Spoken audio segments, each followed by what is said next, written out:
House who were told about this, but they were only told partially about it. They weren't told the full scope of it. And now that they had been told about it, because they had security clearances and things like that, they weren't allowed to tell anybody else, even if they objected to it. And we had one senator, Ron Wyden, and another one, I believe Tom Udall was the name of him, who did object to this and who wanted something to happen, but because they couldn't tell anybody that was happening, they were sort of doing these weird Lassie barks to the press, where they were like, we have grave concerns about the way these programs are being carried out. But nobody knew what they were talking about. And so journalists were like, they've got concerns. What is that, Lassie? What are you trying to say? Timmy's in well? But they were getting it wrong. They couldn't tell what was happening. And so what had happened was that we, the American people, had sort of lost our seat at the table of government. We were no longer partner to government. We had simply become subject to government. And I think everybody who's in the world today, who is aware of what's going on, whether it's under this administration, the last administration, the one before that, right? They have seen a constant kind of shift where we, the public, have less say and less influence over the policy of government. With each passing year, there's kind of a new class that's being created, a government class, and then the public civil class that are held to different standards of behavior. And when we start talking about leaking and whistleblowing, this becomes even more clear. And so what I did was I wanted to clarify that kind of Lassie bark, right? I just wanted everybody to know what was going on. I didn't want to say the government can't do this. I didn't want to say this is how you guys have to live, because that's not for me to say. But I do believe that everybody in the United States, and more broadly people in the world who are having their rights violated by a government, should have at least an understanding of how that is happening, what the authorities, sort of the policies and programs that are enabling that are, so that they can protest them, so that they can cast a vote about them, so that they can say, you know what? You guys say this is okay, but I disagree. This is not okay. I object, and I want things to change. And so I gathered evidence of what I believe to be criminal or unconstitutional activity on the part of the government. And I gave this to journalists, right? Now, I gave this to journalists under a very strict condition here, which was that they publish no story in this archive of information simply because it was interesting, right? No clickbait, not anything just because they thought it would make news, it would get them awards. They would only publish stories that they were willing to make an institutional judgment and stand behind. And this was 3 different newspapers, that it was in the public interest to know. And so then beyond that, there was additional, because if you could see sort of what I was doing here, what had happened, what had led us into this pitfall, was that the system of checks and balances that's supposed to self-regulate our government had failed. The courts had abdicated their role in policing the executive and the Congress because terrorism was such a hot argument at the time. They were worried about being criticized and blamed if something went wrong and an attack did go through. And they didn't have access to the information that the programs were ineffective, so they were just taking the government's word for it. And they didn't want to wade in. Congress, most of them didn't even know, right? And the ones who did know, it was the same thing. They were getting their pockets stuffed with money by the defense contractors that were getting rich for building these systems that were violating the rights of each of us. So they benefited by just saying nothing. And then the executive themselves, whether we're talking about Bush, right, whether we're talking about Obama, or whether we're talking about Trump now, all these guys were okay with a constantly growing surveillance state because they're the ones whose hands were on the lever at the time. They got to aim it. They got to use it.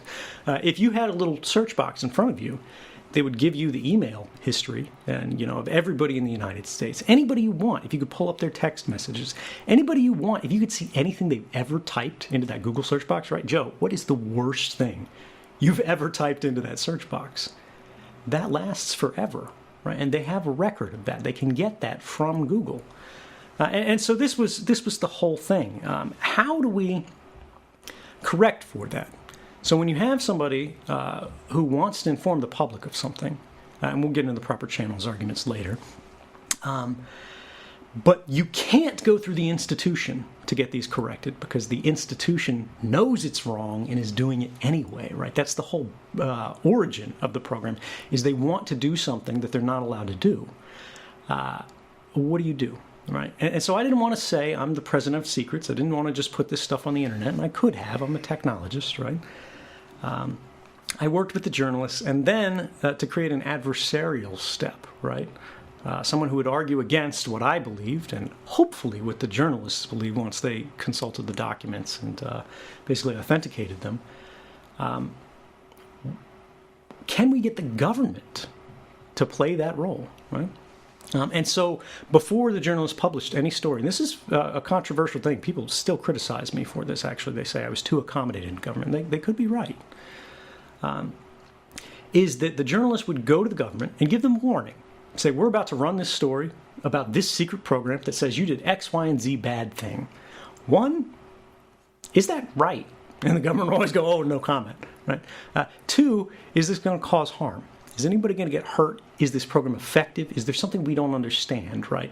Is there something Snowden doesn't understand? Does this guy just not get it, right? Are these documents fake? Whatever you want. Say we shouldn't run this story. And in every case, I'm aware of that process was followed. And that's why, right? Because there's a lot of people out there who don't like me, who criticize me, who go, this was unsafe, this caused harm to people or whatever. We're in 2019 now. I came forward, and these stories won the Pulitzer Prize for Public Service Journalism, starting way back in June of 2013. We've had 6 years to show bodies. We've had 6 years to show harm. And you know, as well as I do, the government's happy to leak things when it's in their interest. Nobody has been hurt as a result of these disclosures because everyone who was involved in them was so careful. We wanted to maximize the public benefit while mitigating the potential risks.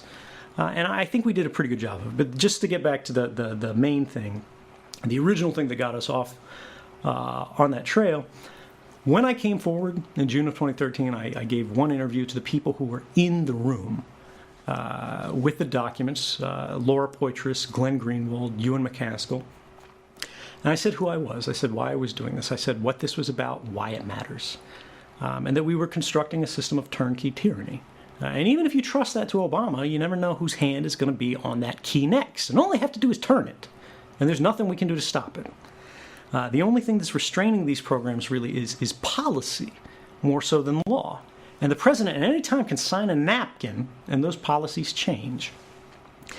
Well, after that, I went 6 months without giving any interviews because I didn't want people to talk about me. I wanted them to talk about what actually mattered. And the government, of course, was trying very hard to change the conversation, as they always do, to be about who is this guy? What have they done, right? What's wrong with them? What are their problems? Who is this loony guy?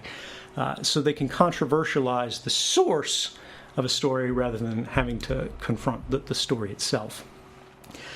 That's why I said I really kind of appreciate your take on the media and everything like that, because when you don't tell your story, other people will tell it for you. They'll say so many things about you, and they'll have these misimpressions, like I did, because of something as stupid as the avatar that you were using on Twitter, right? Where I think it's a certain kind of show with a certain kind of guy, and it's this crazy stuff. But when I actually listen to you, when I actually look at the facts, right, and when I hear you just speak, I go, actually, this is a thoughtful guy. Actually, this is somebody who does care, who does want to look at these things deeply. And appearances and our first impressions can be very misleading. I work hard on that. I try to mislead people. It's good. Works to my advantage. You're doing a good job, man. Thank you. I want to bring it back to when you first started with the NSA. You started as a contractor, right? What was your initial impression, and when did you know that things were really squirrely with the programs they were implementing? So I'm not saying this to put you on the spot. I know you've been a busy guy. I know you have done. I think shows recently. You come back from break, right? But have you read the book? Because it'll just help me put your things book. in frame. If you haven't got a chance to read it, my book. No, I have not read your book or got a copy of it. Okay, well, I will send you a signed copy, brother. Beautiful. And I hope you'll read it, and I hope you'll enjoy it. But all right, so I had a really weird history in the intelligence community. I grew up in a federal family. in the shadow of Fort Meade, right? All these little suburban communities in Maryland where basically the entire industry of the state is the federal government of all these different agencies, and then all the subcontractors, all the defense industries that serve that government and really are kind of our war-making machine, our system of control for the country and the world broadly. All that stuff spreads in, a couple 100-mile radius out of D.C. My mother worked for the district courts, or rather the federal courts, and it's kind of funny because she still works there, and those are the courts that are trying to throw me in jail for the rest of my life now. My father worked for the Coast Guard, retired after 30 years. My grandfather was an admiral, and then he worked for the FBI. As far back as it goes, my family, my whole line of family, even generations back, was working for the government. So it was pretty ordinary, pretty expected for me to go into the same kind of work. Now, I started, I wasn't super successful in school because I felt, and this is the most arrogant thing in the world that anybody says, that I had more to learn from computers than I did from, biology class. And so I spent more and more time focusing on technology. Then I got mono, and I dropped out of high school. And now it's like, all right, how do I make this up? I say drop out of high school, but I'm actually going to community college, right? They called it concurrent enrollment, where I'm not taking any classes at high school. I'm going to community college instead. And I'm not doing that great there either. Like, it's fine, I'm enjoying it, but, school is school. I can't wait to be grown. You were bored. And, yeah, I mean, I think a lot of people have felt that, but I ran into somebody at the community college who ran their own home-based business doing web design. And they could see I was kind of technical, and they went, hey, do you want to work for me? And I was like, well, that sounds great. And so I started doing web design really, really early on. This is like, I don't know, probably 1998 vintage, during the big boom and then the collapse that followed. And the funny thing is she worked, she was married to an NSA analyst, a linguist, right? And so she lived on Fort Meade, and she ran her business out of their home on Fort Meade that's right up the street from the NSA. So before I'm even working there, I'm driving past this building all of the time and trying to figure out, what the next step is going to be. And I enjoy this. It's a good thing for me, and it works well. And I start getting trained and certified, all these little industry stamps you've got to get as a technologist to say, oh, you know this program or whatever, and just start climbing the ladder.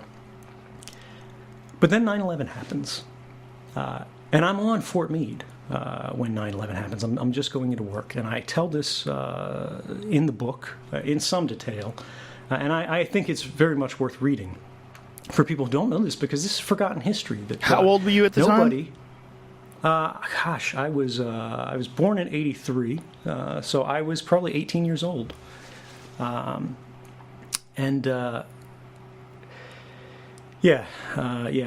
had just turned 18 a couple months before. And what people forget is who knew what was going on before anybody else on September 11th? The intelligence community, right? And what did they do? Right? Did they give out a public warning? Did they tell you guys to evacuate? Did they say do this, that, or that? No. Not for everybody, not for a long time. But at the NSA, then director Michael Hayden, he was a general, he later became director of the CIA, ordered the entire campus evacuated of thousands, tens of thousands of people, actually, and just said, go home, right?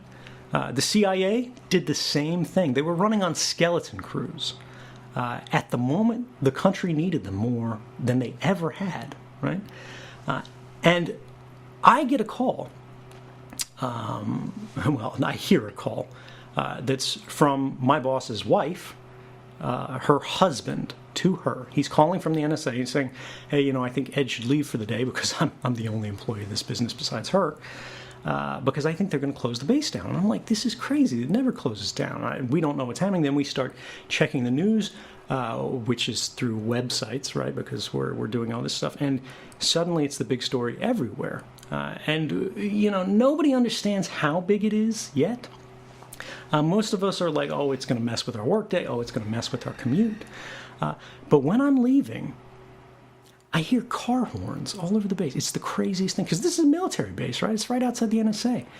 And I enter just this absolute state of pandemonium as I go past K9 Road, which is the road that travels right in front of the NSA's headquarters.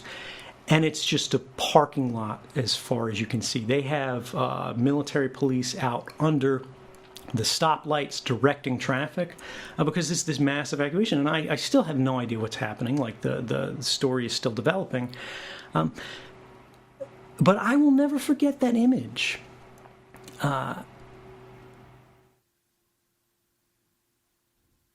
Why did these people have so much power and so much money and so much authority that if at the moments we need them the most, they're the first ones in the country that are leaving their buildings?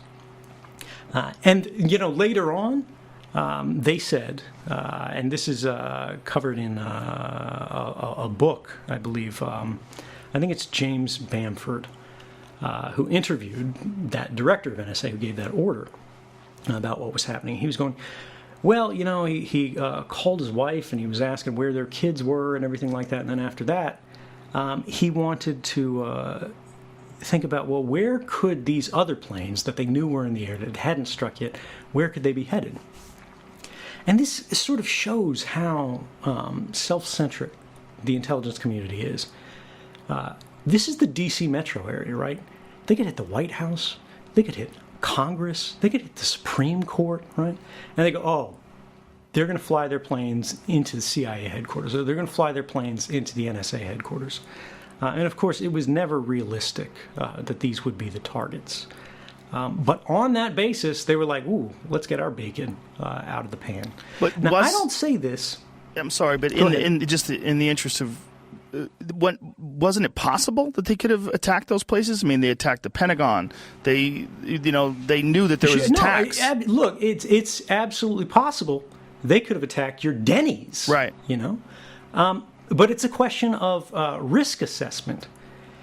If you have planes in the air, if you believe there's an ongoing terrorist attack that's happening in the United States right now, and if you have built history's greatest surveillance agencies, right, the most powerful intelligence forces in the history of the species, you are going to take those off the board, or at least the majority of their personnel off the board then, in a chance that you have no sort of grounds for substantiating that they could be targeting you to begin with, simply because they could? Well, somebody else will get hit with those. As you say, it's going to be the Pentagon, right? It's going to be the World Trade Center. It's going to be someone somewhere. And the more minutes you're in front of that desk, the higher the chances, even if it's a very small chance, even if it's somebody who doesn't work on terrorism, right? Maybe if it's somebody who normally works finance in North Korea, right? But they go, look, this is an emergency. Everybody understands. You don't need to explain this. You just go, stop what you're doing. Look at financial transactions related to who purchased these plane tickets. Do this. You just go full spectrum and go, anything you can do right now. If the building gets hit, we get hit. That's what we signed up for. Nobody wants that, right? That's not the desired outcome. But if they had asked the staff to do that, they all would have agreed. That's what these people signed up to do. And yet the director goes, no, we're just no.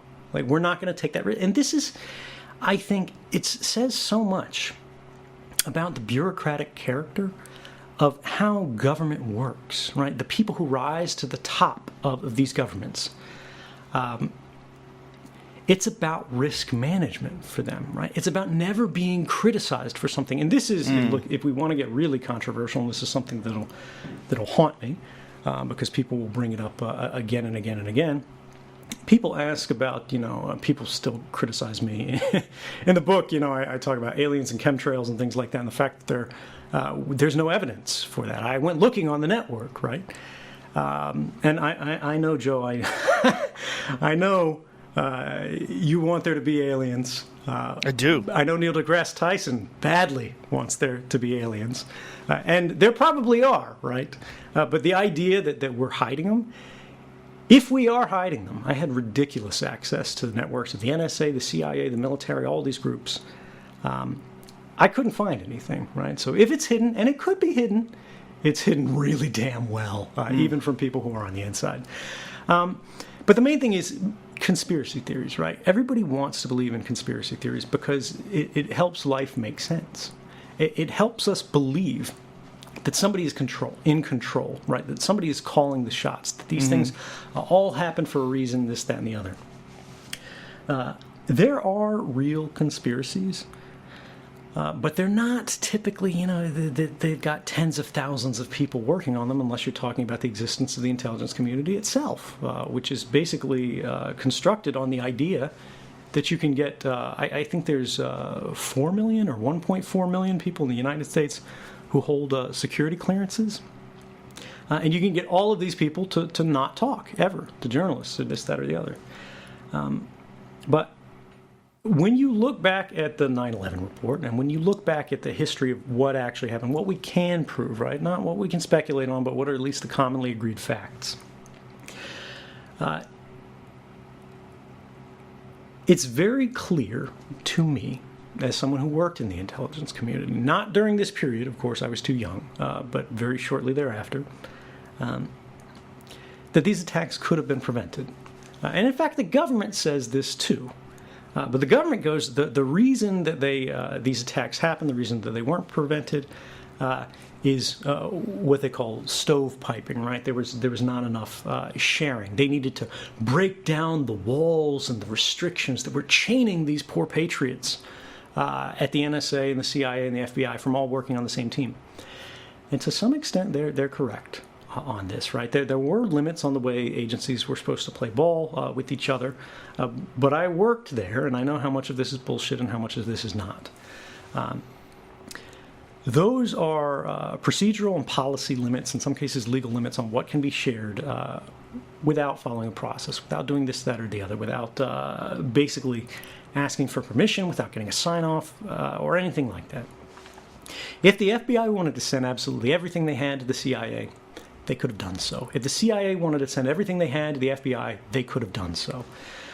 They didn't, and people died as a result. Now, government goes, bureaucratic proceduralism was responsible, and it's because we had too many restrictions on the intelligence community. And this is what led to the world post 9/11, where all of our rights sort of evaporated, was they went, well, restrictions on what these agencies can do are costing lives. Therefore, naturally, we just have to unchain these guys and everything will be better, right?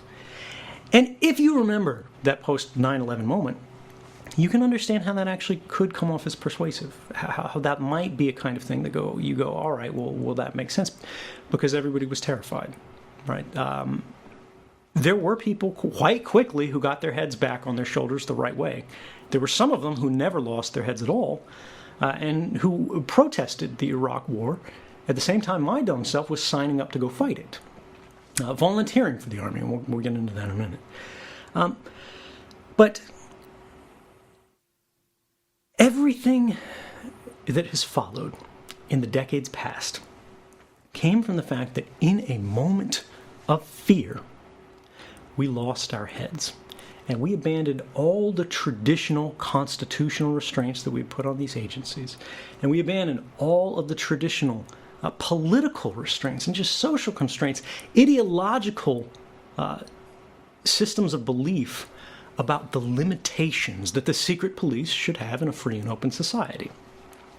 And we went, look, terrorists, we created shows like 24 and Jack Bauer, where he's like threatening to knife people's eyeballs out if they won't tell him this, that, or the other. And we entered this era of increasingly unlimited government as a result. And now, in hindsight, we go, oh, well, we shouldn't have been surprised. But at the time, everyone panicked, right? But if you go back to, did that help? And we know the answer now is, in fact, no, it did not. It made things worse. I don't think any historian is going to look at the Bush administration and go, this improved the position of the United States in the world. But if you go back, wind back the tape to that pre-9/11 moment, wind back the tape to those silos and those walls that they said needed to come down because that was restraining government, instead of the rules that said, well, you can share these things, but there's got to be a basis, there's got to be a justification. You've got to go, why are we trading people's information like baseball cards and all of this stuff?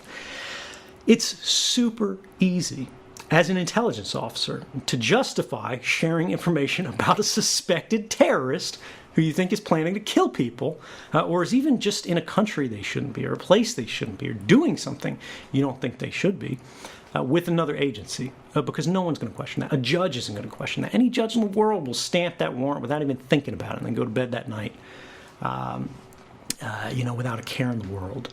Because you're not spying on a journalist, you're not spying on a human rights defender, right? This is not an edge case. This is someone that you believe to be associated with Al-Qaeda or whatever. Now, this is all a lot of preamble to say that essential fact. The government agrees, everyone agrees, the attacks probably could have been prevented if information had been shared. So, why wasn't the information shared? Government says information wasn't shared because of these restrictions, and it's half true, because every important lie has some kernel of truth to it. And there were these barriers. But the reality is, why were those barriers respected in the case of a major terrorist plot? Why wasn't the CIA sharing information with the FBI?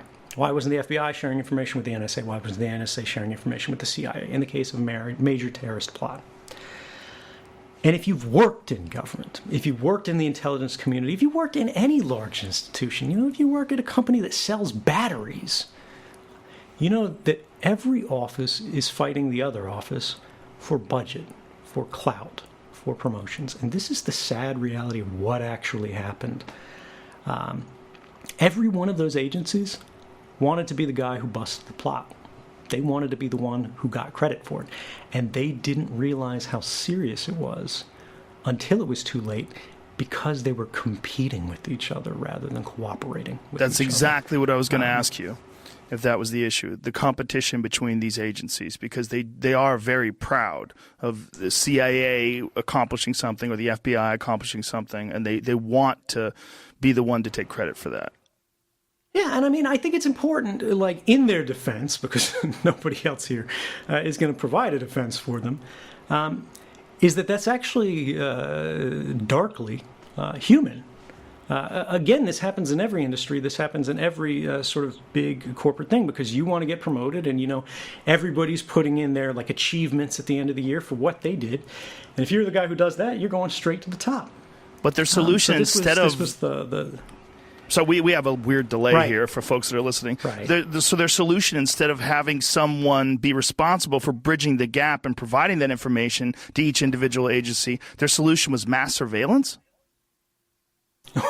Well, no, they're different things. This is 9/11 is what woke these guys up, right? Basically, and they went, well, we screwed up, and Americans died as a result. We really don't want to take the hit on that. And to be honest, the government had no interest in putting the hit on them.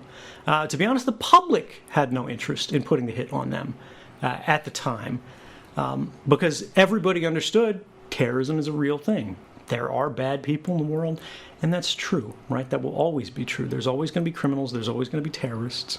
Whether they're at your church, whether they're across the ocean, there are people out there who are angry, they're disenfranchised, they're violent, and they just want to harm something. They want to change something, even in a negative way, because that's what they feel is all they have left. Which, these are criminals, right? These are people that we don't need to pity. But if we ever want to stop it, we do need to understand it and where those things come from, where those drives come from in the first place. But basically, everybody went, all right, how do we stop this? Because nobody wants to feel unsafe. Nobody wants to feel like the building's going to come down the next time you go in it. And so everybody just went, I don't care who does it. stop it. And they said this to Dick Cheney, which is a historic mistake, because Dick Cheney knows how government works. He was the person in that White House who was best placed to know all the levers of government, all the interagency cooperation, where we were strong, where we were weak, what we could do, what we were not allowed to do. And what he did was he took that little dial on what we're not allowed to do, and he changed it all the way until it broke and snapped off, and then there was nothing that we couldn't do anymore. And you were there while this was happening. This was. No, I was not. Again, this is 2001. I was 18 years old. I was working on the base. I drove past the building, but that was it. This is all hindsight. This is biography. This is documented history, but this is not, the gospel of Edward Snowden. I don't know this, right? This is public record. This is what we all know. What we have, though, the reason that I bring this up is this is a teachable moment, because there's so many people right now in the Trump administration who go, look, this guy has too much power. He's abusing it against immigrants. He's abusing it against domestic opponents. He's doing whatever. He's trying to hurt political rivals in the next election. All of this stuff. And, we can get into this stuff later if you want in detail. But the bottom line is they're going, this is a guy who's in the White House who's throwing elbows, right? He doesn't really care. He wants to hurt people as long as he can convince the Americans that those are the bad guys, right? That's the enemy. Doesn't matter if they're far away. It doesn't matter if they're close at home. Whoever he's against, he's going to harm. And the dark thing is, this is actually why he was elected. In moments of fear, where the world starts falling apart, and this happens in authoritarian country after country, this is why you have Vladimir Putin in Russia, who's been there for 20 years, right? President for basically 20 years. Think about that. He sort of skipped in the middle there. Because he had to dodge the fact that presidents can only serve so many consecutive terms, so he dropped down to prime minister and then came back as president. But think about that. How do you get that kind of political longevity? And it's because if you know anything about Russian history, which, even I don't know that much about it, the 90s, after the collapse of the Soviet Union, were an extraordinarily dark time. If you look at Russian cinema, all they had were gangster movies, right? All they had were the disintegration of society, how things are dark and broken. No one trusts each other. Pensions were no longer being paid. Social Security's not there anymore. Like, there's nothing to buy. There's nothing to do. There's no job. No one had a future. And so they went, if there's somebody who can lead us out of this, if there's somebody who will fix this, who will find us an enemy and defeat that enemy to restore prosperity, we'll put them in office. We see it happen in Turkey with Erdogan, right? We've seen it happen successively with bad governments, even in Western democracies. We see it happening, sadly, in places like Poland and Hungary. You can even argue it's happening in the United Kingdom, right? And now there are a lot of people arguing that's exactly what we're seeing with Donald Trump's White House in the United States. And this is the lesson that we didn't learn from 2001. Is when we become fearful, we become vulnerable, right? To anyone who promises they will make things better, even if they have no ability to make things better, even if they will actively make things worse, even if they will make things better for themselves and their buddies by taking from you. But if they tell you that they'll make things better, and you believe them in a moment of fear, that typically leads to unfortunate outcomes. So sorry, let me turn this back over to you because we got way off track there. No, that's all right. I want to bring it back to the initial question. So you're working for the NSA. When do you realize there's a huge issue, right, and when do you feel this responsibility to let the American people know about this issue? Like, when do you contact these journalists, and what was the thought process regarding this? Like, what steps did you go through once you realized that this was in violation of the Constitution, and that even with the laws of the Patriot Act and the Patriot Act 2, things had changed so radically that you knew this was wrong, and you had to do something about it, or you felt a responsibility to speak out? Okay, so since we gave so much historical preamble, let me just give the Cliff Notes version to get us up to that. So after September 11th, I'm a little bit lost. I'm doing my technical stuff, but it doesn't really feel like it matters anymore. Like, I'm making more money, I'm becoming more accomplished, but the world's on fire, right? You remember there was a crazy mood of patriotism in the country because we were all trying to come together to get through it. You remember, like, people were sticking Dixie cups in the top of every chain link fence on every overpass that was like "Stand together," never forget. United we stand. Flags on every car. Exactly, and I was a young guy who is not especially political, right? And I come from a military background, federal family, all that stuff, and so that means I'm very vulnerable to this kind of stuff. I see it on the news, and Bush and all his sort of cronies are going, look, it's Al-Qaeda, it's terrorist organization, they have all these international connections. There's Iraq, dictators, weapons of mass destruction, they're holding the world at ransom. You got Colin Powell at the UN dangling little vials of like fake anthrax. And so I felt an obligation to do my part, and so I volunteered to join the Army. You probably can't tell from looking at me, but I'm not going to be at the top of the MMA circuit anytime soon. So it didn't work out. I joined a special program that was called the 18 X-ray program, where they take you in off the street and they actually give you a shot at becoming a special forces soldier. So you train harder in special platoons, you go further, and I ended up breaking my legs, basically. So they put me out under Both your special legs? discharge. Yeah, it was basically what it was. They were shin splints that I was too dumb to get off of, right? So I kept marching underweight, and I'm a pretty light guy to begin with. I had a 24-inch waist when I joined the Army. Right? Girls are jealous. I think I weighed like 128 pounds. I was in great shape, in boot camp because I came up really quick because it was all I could do was gain. But it was just too much on my frame because I wasn't that active. And so when you keep running on a stress injury, right, and you're running underweight with like rucksacks and things like that, you're running in like boots. And then you're doing exercise, and the Army's like a whole chapter in the book. You got your battle buddy, right, because they never allow you to be alone. You always got to have somebody watching you. They thought it was funny to put me, the smallest guy in the platoon, the drill sergeants did, with the biggest dude in the platoon, who was like an amateur bodybuilder, who was like 230 or 260, something like that. He was a big fellow. And so, he would, when we're off in the woods doing these marches and things like that, we have to practice buddy carries, like the fireman's carry and things like that. He throws me around his neck, I'm like a towel. He's just skipping down like it's nothing.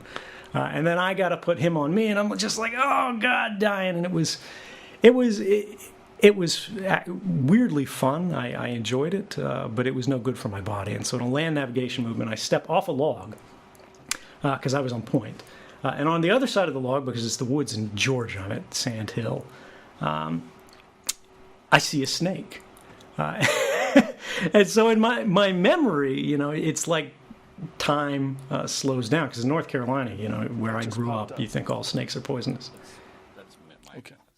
Sorry, there's an issue. Do we need no, to take a we're break? good. We're good. We're good. It's completely fine. No, we're fine. all right. There was something that happened on the screen. I wanted to make sure it was okay. Oh, that's just the FBI joining the chat. That's what I was worried about. There's a second image opened up here. Yeah, so anyway, I try to take a much longer step in midair. I land badly. And it's just one leg is like fire. I'm limping. But, everybody says don't go to sick call, because you go to sick call, you'll lose your slot, you'll end up general infantry or regular infantry.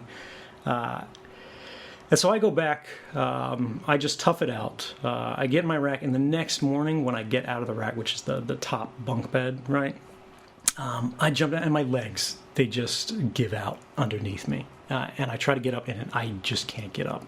And so I go to sick call, and I end up going to the hospital, and they end up x-raying me, and they also x-ray my battle buddy because I got to go there with somebody else. And he has a broken hip. Where they had to bring him to surgery, and it's in the book. There's a lot more detail about it. It was kind of a dramatic moment. But for me, they just said I had bilateral tibial fractures, right, all the way up my legs. They said I had spider webs. And the next phase of the training was jump school, right, where you got to jump out of a plane. And the doctor, is like, son, if you jump on those legs, they're going to turn into powder. And he's like, I can hold you back. We can put you for like 6 months. You stay off them, then you can go back through the whole cycle, right? Start basic from scratch. But you'll lose your slot in the Special Forces pipeline because of the way these things are scheduled and everything like that. And then you'll basically be reassigned to the needs of the Army. Or, which probably meant I was going back to IT, which was what I joined the Army to kind of escape.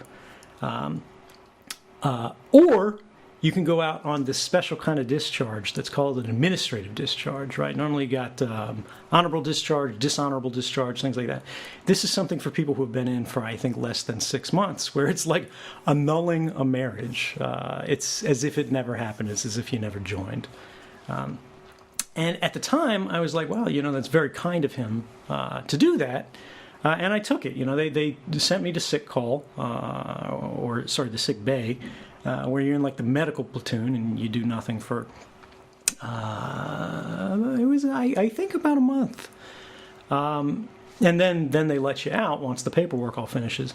But in hindsight, I realized that if you take an administrative discharge, it exempts the Army for liability for your injuries. So actually what I thought was a kindness was just, now if I had future problems with my legs, they wouldn't have to cover it, or health insurance and any of those things.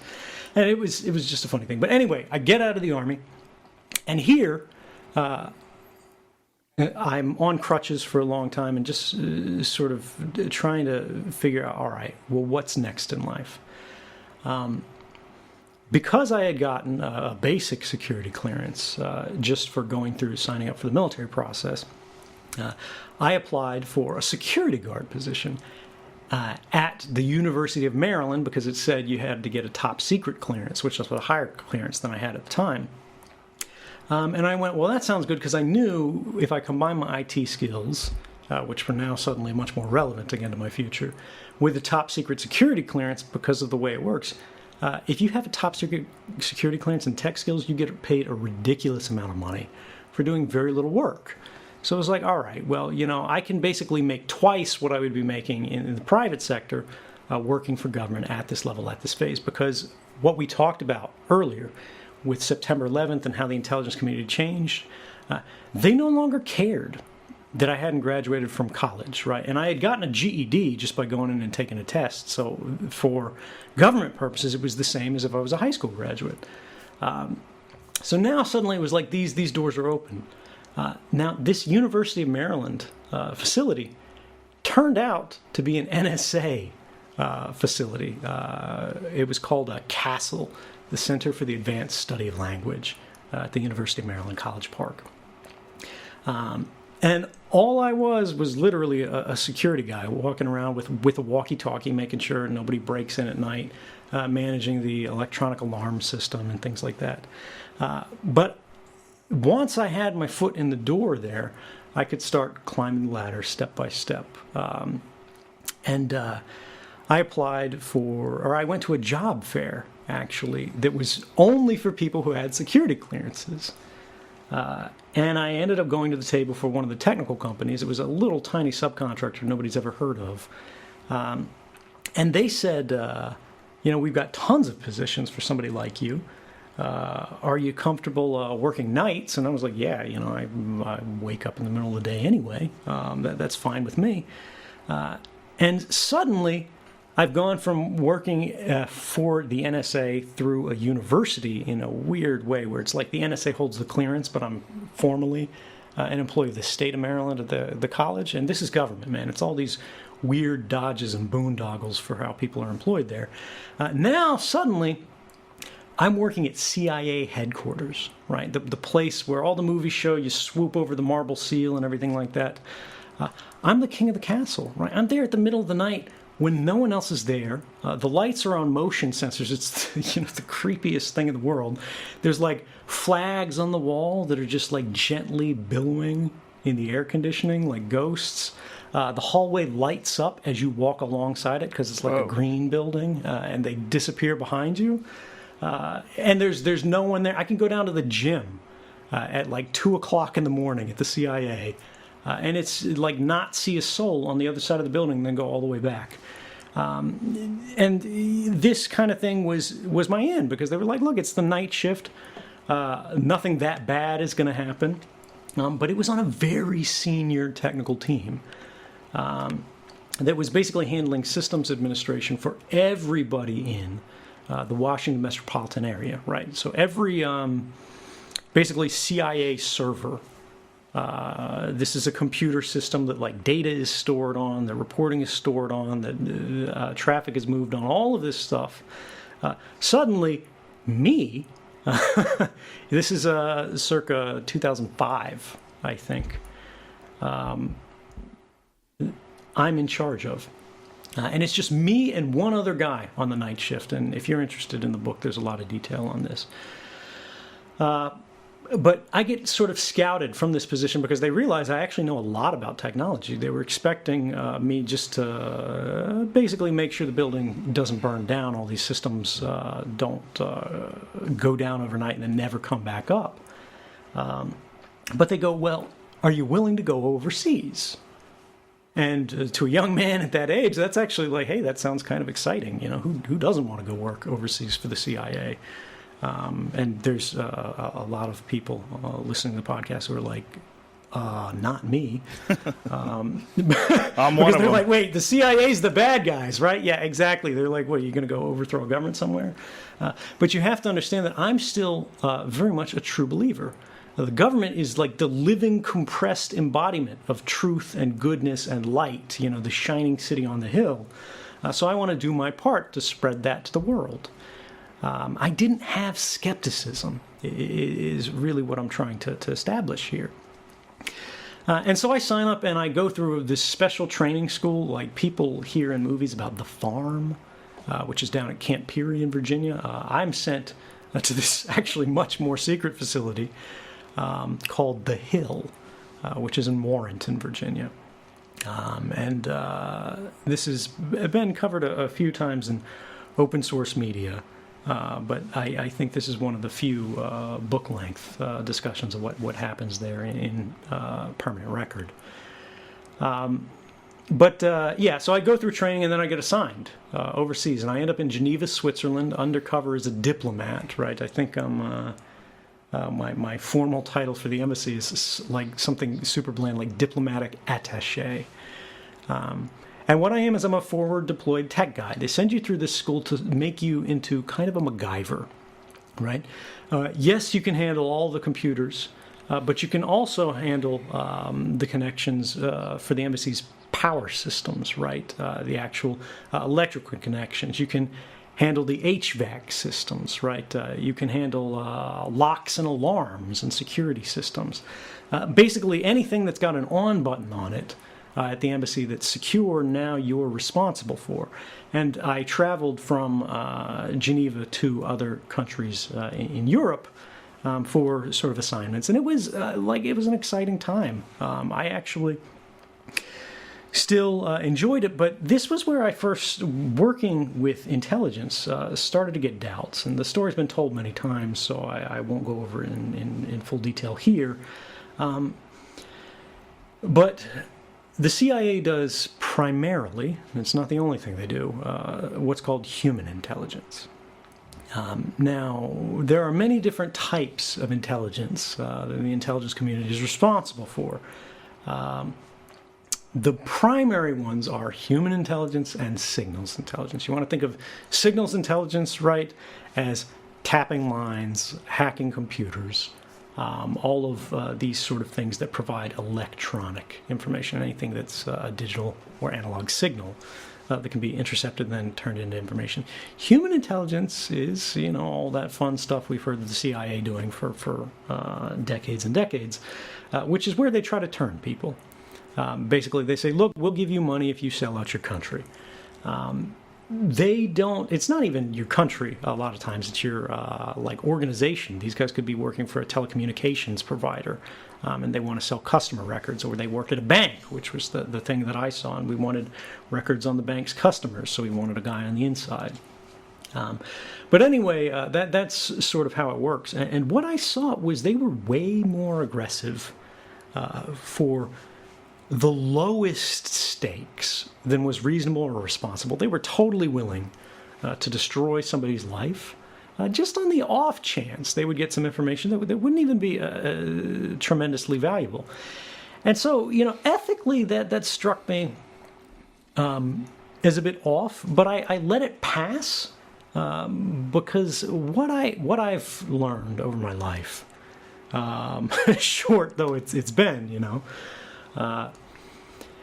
it's that skepticism is something that needs to build up over time. It's a skill, something that needs to be practiced, or you can think of it as something that you develop through exposure, right? Kind of like a radiation poisoning, but in a positive way. It's when you start to realize inconsistencies, or hypocrisies, or lies. And you notice them, and you give somebody the benefit of the doubt, or you trust them, or you think it's all right. But then over time, you see it's not an isolated instance; it's a pattern behavior. And over time, that exposure to inconsistency builds and builds and builds until it's something that you can no longer ignore. Now, after the CIA, I went to the NSA in Japan, where I was working there in Tokyo. And then from there, a couple years later, I went to the CIA again. Now I was working as a private employee for Dell, but I was the senior technical official on Dell's sales account to the CIA. People, these big companies, they have sales accounts to the CIA.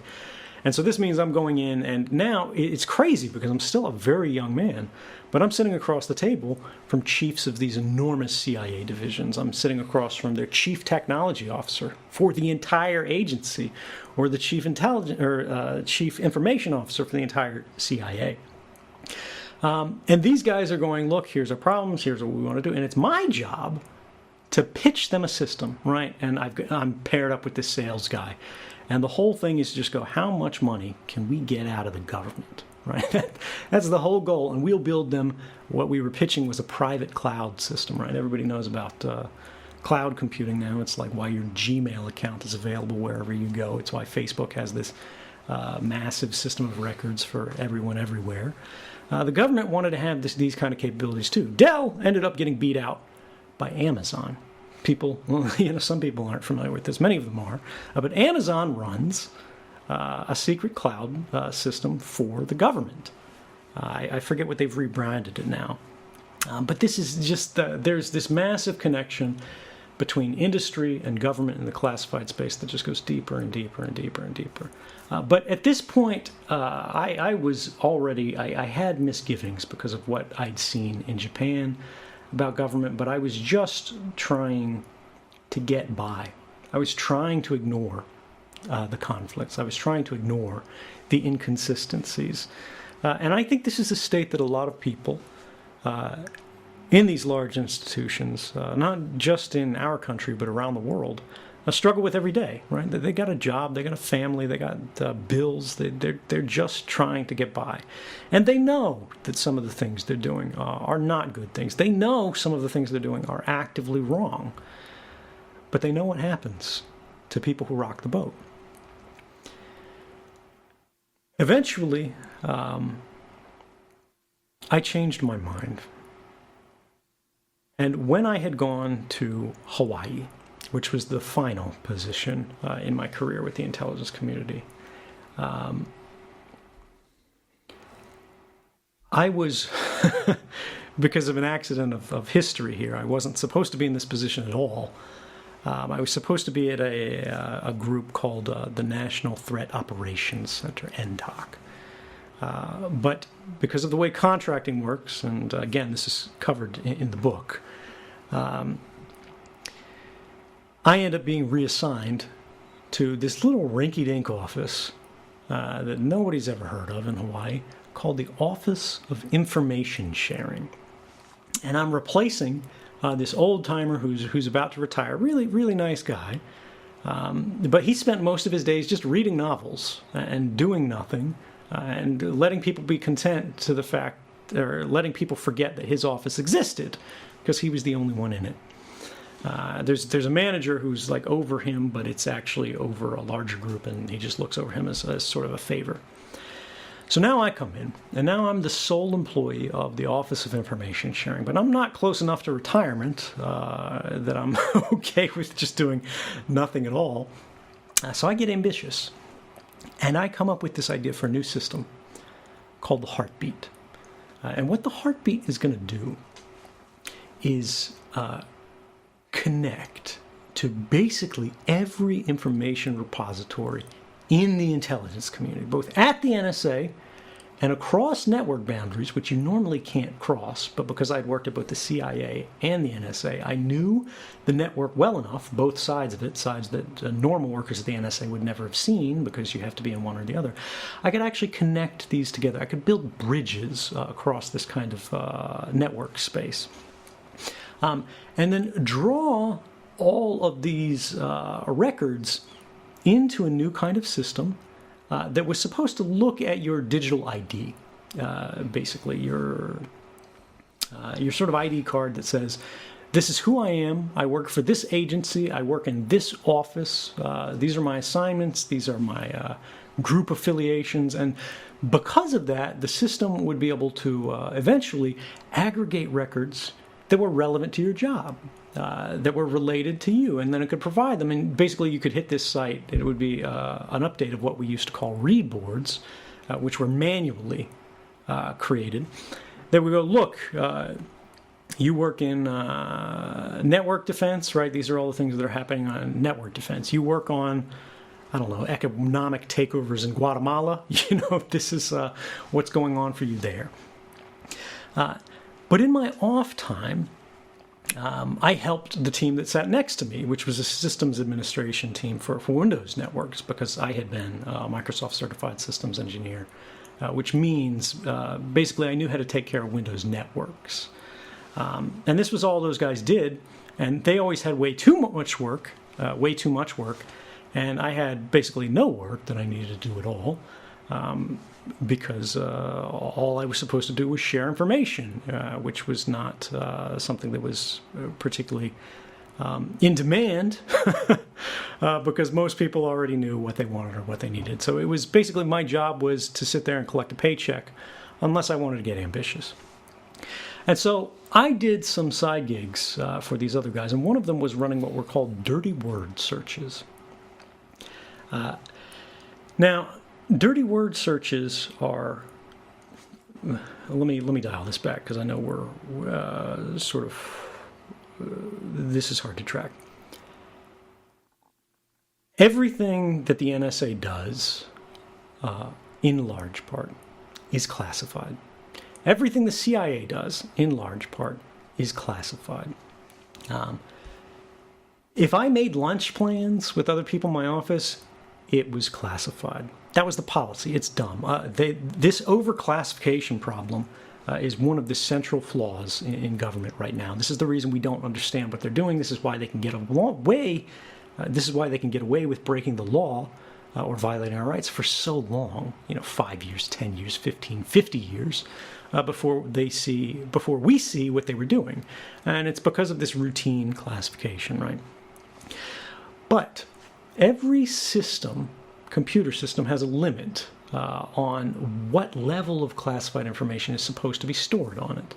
And we've got all these complicated systems for code words and caveats that establish a system of what's called compartmentation. And this is the idea. When you work at the CIA, when you work at the NSA, you're not supposed to know what's happening in the office next to you, right?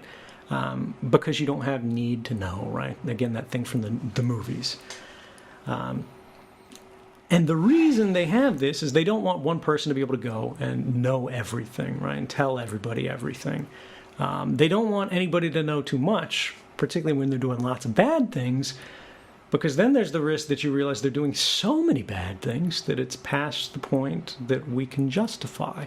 And they might develop sort of an ideological objection to that. Well, in the Office of Information Sharing, and actually in basically every part of my career before that, I had access to everything. I had what was called a special caveat on my accesses called PRIVAC, which means privileged access. What this means is you're a kind of super user. Most people have all of these controls on the kind of information they can access, but I'm in charge of the system, right? People who need information, they have to get it from somewhere. They don't know. Even the director of the CIA, right? He says, I need to know everything about this. Well, he doesn't know where to get it. He's just a manager. Somebody has to be able to actually cross these thresholds and get those things. That guy was me. And so dirty word searches were these kind of automated queries that I would set up to go across the whole network and look at all of the different levels of classification and compartmentation and exceptionally controlled information. That's kind of, you can think of it as above top secret. In these special compartments, right, where you're not even supposed to know what these compartments are for. You only know the code word unless you work in them, unless you have access to them, unless you're read into them. Well, one day I got a hit on the dirty word search for a program that I'd never heard of called Stellar Wind. It came back because the little caveat for it, they're called handling caveats, which is like, you can think of like burn after reading or for your eyes only. But this one's called STLW, which means stellar wind. And unless you know what stellar wind is, you don't know how to handle it. All I knew is it wasn't supposed to be on my system. This is a little bit unusual. And it turned out this document was placed on the system because one of the employees who had worked on this program years before had come to Hawaii. And this person was a lawyer, I believe. And they had worked in the Inspector General's office, and they had compiled a report, part of the Inspector General's report, which is when the government is investigating itself, into the operations and activities of this program. Well, this was the domestic mass surveillance program that I talked about in the very beginning of our conversation that started under the Bush White House. Stellar Wind was no longer supposed to be really an operation. It had been unveiled in a big scandal in December 2005 in the New York Times by a journalist, James Risen, and I'm not going to name him because I don't want to get it wrong. Another journalist, you can look at the byline if you want to see their involvement. But and there's a lot of history here too. But what they had found was, of course, the Bush White House had constructed a warrantless wiretapping program, if you remember the warrantless wiretapping scandal, that was affecting everyone in the United States. Well, the Bush White House was really put in a difficult position by this scandal. They would have lost the election over this scandal because the New York Times actually had this story in October 2004, which was the election year. They were ready to go with it, but at the specific request of the White House, talking to the publisher of the New York Times, Sulzberger, and Bill Keller, then the executive editor of the New York Times, the New York Times said, "We won't run the story." Because the president just said, if you run this story a month before the election, that's a very tight margin if you recall, you'll have blood on your hands. And it was so close to 2001, the New York Times just went, you know what, fine. Americans don't need to know that the Constitution is being violated. They don't need to know that the Fourth Amendment doesn't mean what they think it means. If the government says it's all right and it's a secret and you shouldn't know about it, that's fine. Now, December 2005, why did that change? Why did the New York Times suddenly run this story? Well, it's because James Risen, the reporter who had found this story, had written a book. And he was about to publish this book. And the New York Times was about to be in a very uncomfortable position of having to explain why they didn't run this story and how they got scooped by their own journalist. And so they finally did it, but it was too late. Bush had been reelected. And now it was sweeping up the broken glass of our lost rights. So Congress, the Bush White House was very effective in, as I said before, telling a very few select members of Congress that this program existed. And they told them this program existed in ways that they wouldn't object to, but made them culpable for hiding the existence from the program, the existence of the program from the American people. And this is why someone like Nancy Pelosi, who you wouldn't exactly think would be buddy-buddy with George Bush, was completely okay in defending this kind of program, in fact. And, later she said, she had objections to the program that she wrote in a letter to the White House, but she never showed us the letter. She went, that was classified, right? And this is not to bag on her individually. It's just she's a great example in here, a named example everyone knows, of how this process works. The White House will implicate certain very powerful members of Congress in their own criminal activity. And so when the White House gets in trouble for it, the Congress has to run cover for the White House. And so what happened was Congress passed an emergency law in 2007 called the Protect America Act, which should have been our first indication this is a very bad thing, because they never name a law something like that unless it's something terrible. And what it did was it retroactively immunized all of the phone companies in the United States that had been breaking the law millions of times a day by handing your records over to the government, which they weren't allowed to do, simply on the basis of a letter from the president saying, please do this. And these companies went, look, now that we've been uncovered, now that we've been shown that we're breaking, or now that these journalists have shown that we've broken the law and violated the rights of Americans on a staggering scale that could bankrupt our companies because we can be sued for this, we will no longer cooperate with you unless you pass a law that says people can't sue us for having done this. And so we get the Protect America Act, which they say, is an emergency. This is all public history, too. Yeah. You can look this up on Wikipedia, And so then they go, it's an emergency law. We have to pass this now. We have to keep this program active. Bush is going to end the warrantless wiretapping program and continue it under this new authority where it's going to have a special level of oversight and these kind of things eventually. But for now, we just have to make sure people are safe. Again, they go to fear. They say, if we don't have this program, terrorist attacks will continue. People will die. Blood on your hands, blood on your hands, blood on your hands. Think of the children. Protect America Act passes. The companies get off the hook. The Bush White House gets off the hook. The Congress, that was then sharing in criminal culpability for authorizing, or rather letting these things go by without stopping them, then passes in 2008 the Foreign Intelligence Surveillance Act, amendments of 2008. This is called the FAA, FISA Amendments Act of 2008. And rather than stopping all of the unlawful and unconstitutional activities that the intelligence agency was doing, they continued it in different ways simply by creating a few legal hoops for them to jump through. Now, this is not to say, these things aren't helpful at all. It's not to say they're not useful at all. But it's important to understand when the government's response to any scandal, and this applies to any country, is not to make the activities of the person who is caught breaking the law comply with the law, but instead make the activities of the person who is breaking the law legal, right? They make the law comply with what the agencies want to do, rather than make the agencies comply with the law. That's a problem, and that's what happened here. Now, the intelligence community's powers actually grew in response to this scandal in 2008 because Congress was on the hook and they just wanted to move on and get this over with. There were objections. There were people who knew this was a bad idea, but it passed on.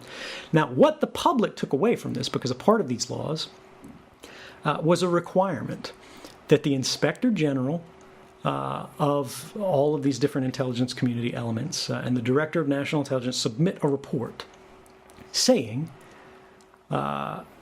this is what happened under that warrantless wiretapping program. This is how it complied with the law or how it didn't comply with the law. And basically look back at how this program was constituted, what it did, what the impacts and effects were. And that was supposed to be sort of the Truth and Reconciliation Council, right? Now, why am I talking about all this ancient history? Well, I'm sitting here in 2012 with a classified Inspector General's report, draft report from the NSA that names names, that says Dick Cheney, that says David Addington, that says Nancy Pelosi, that says all these people who are involved in the program, the tick-tock of how it happens. It says the director of the NSA, that guy who was evacuating the building at the beginning of our podcast here, That guy was asked by the President of the United States if he would continue this program after being told by the White House and the Department of Justice that these programs were not lawful, that they were not constitutional. And the president said, would you continue this program on my say-so alone, knowing that it's risky, knowing that it's unlawful? And he said, yes, sir, I will, if you think that's what's necessary to keep the country safe. And at that moment, I realized these guys don't care about the law. These guys don't care about the Constitution. These guys don't care about the American people. They care about the continuity of government. They care about the state, right? And this is something that people have lost. We hear this phrase over and over again, national security, national security, national security, and we're meant to interpret that to mean public safety. But national security is a very different thing from public safety. National security is a thing that in previous generations we referred to as state security. National security was a kind of term that came out of the Bush administration to run cover for the fact that we were elevating a new kind of secret police across the country. And what does it mean when, again, in a democracy, in the United States, the public is not partner to government? The public does not hold the leash of government anymore, but we are subject to government, right? We are subordinate to government. And we're not even allowed to know that it happened. Now, in the book, I tell the fact that I had access to the unclassified version of this report back in Japan. And what's interesting is the unclassified version of a report, and we've all seen this today with things like the Mueller report and all of the intelligence reporting that's happened over the last several years. When the government provides a classified report to the public, it's normally the same document. The unclassified version, the classified version are the same thing. It's just the unclassified version has things blacked out or redacted, that they say, oh, you're not allowed to know this sentence or this paragraph or this page or whatever. The document that the public had been given about the warrantless wiretapping program was a completely different document. It was a document tailor-made to deceive and mislead the Congress and the public of the United States. And it was effective in doing that. And in 2012, what I realized was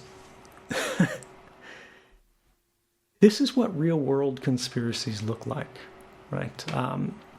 It doesn't have to be smoking men behind closed doors, right? It's lawyers and politicians. It's ordinary people from the working level to the management level who go, if we don't explain this in a certain way, we're all going to lose our jobs. Or the other way, they go, we're going to get something out of this if we all work together. Civilization is the history of conspiracy, right? What is civilization but a conspiracy for all of us to do better by working together, right? But it's this kind of thing that I think too often we forget because it's boring as hell. I want all your listeners, right, to go to the Washington Post, because this document that I discovered that really changed me has been published, courtesy of the Washington Post. It's called the Inspector General's Report on Stellar Wind. And you can look at the actual document that I saw that was unredacted, right? I had no blacked out pages on mine. And what I believe it shows is that some of the most senior officials in the United States, elected and unelected, worked together to actively undermine the rights of the American people to give themselves expanded powers. Now, in their defense, they said they were seeking these powers for a good and just and noble cause, right? They say they were trying to keep us safe. But that's what they always say. That's what every government says. That's no different than what the Chinese government says or the Russian government says.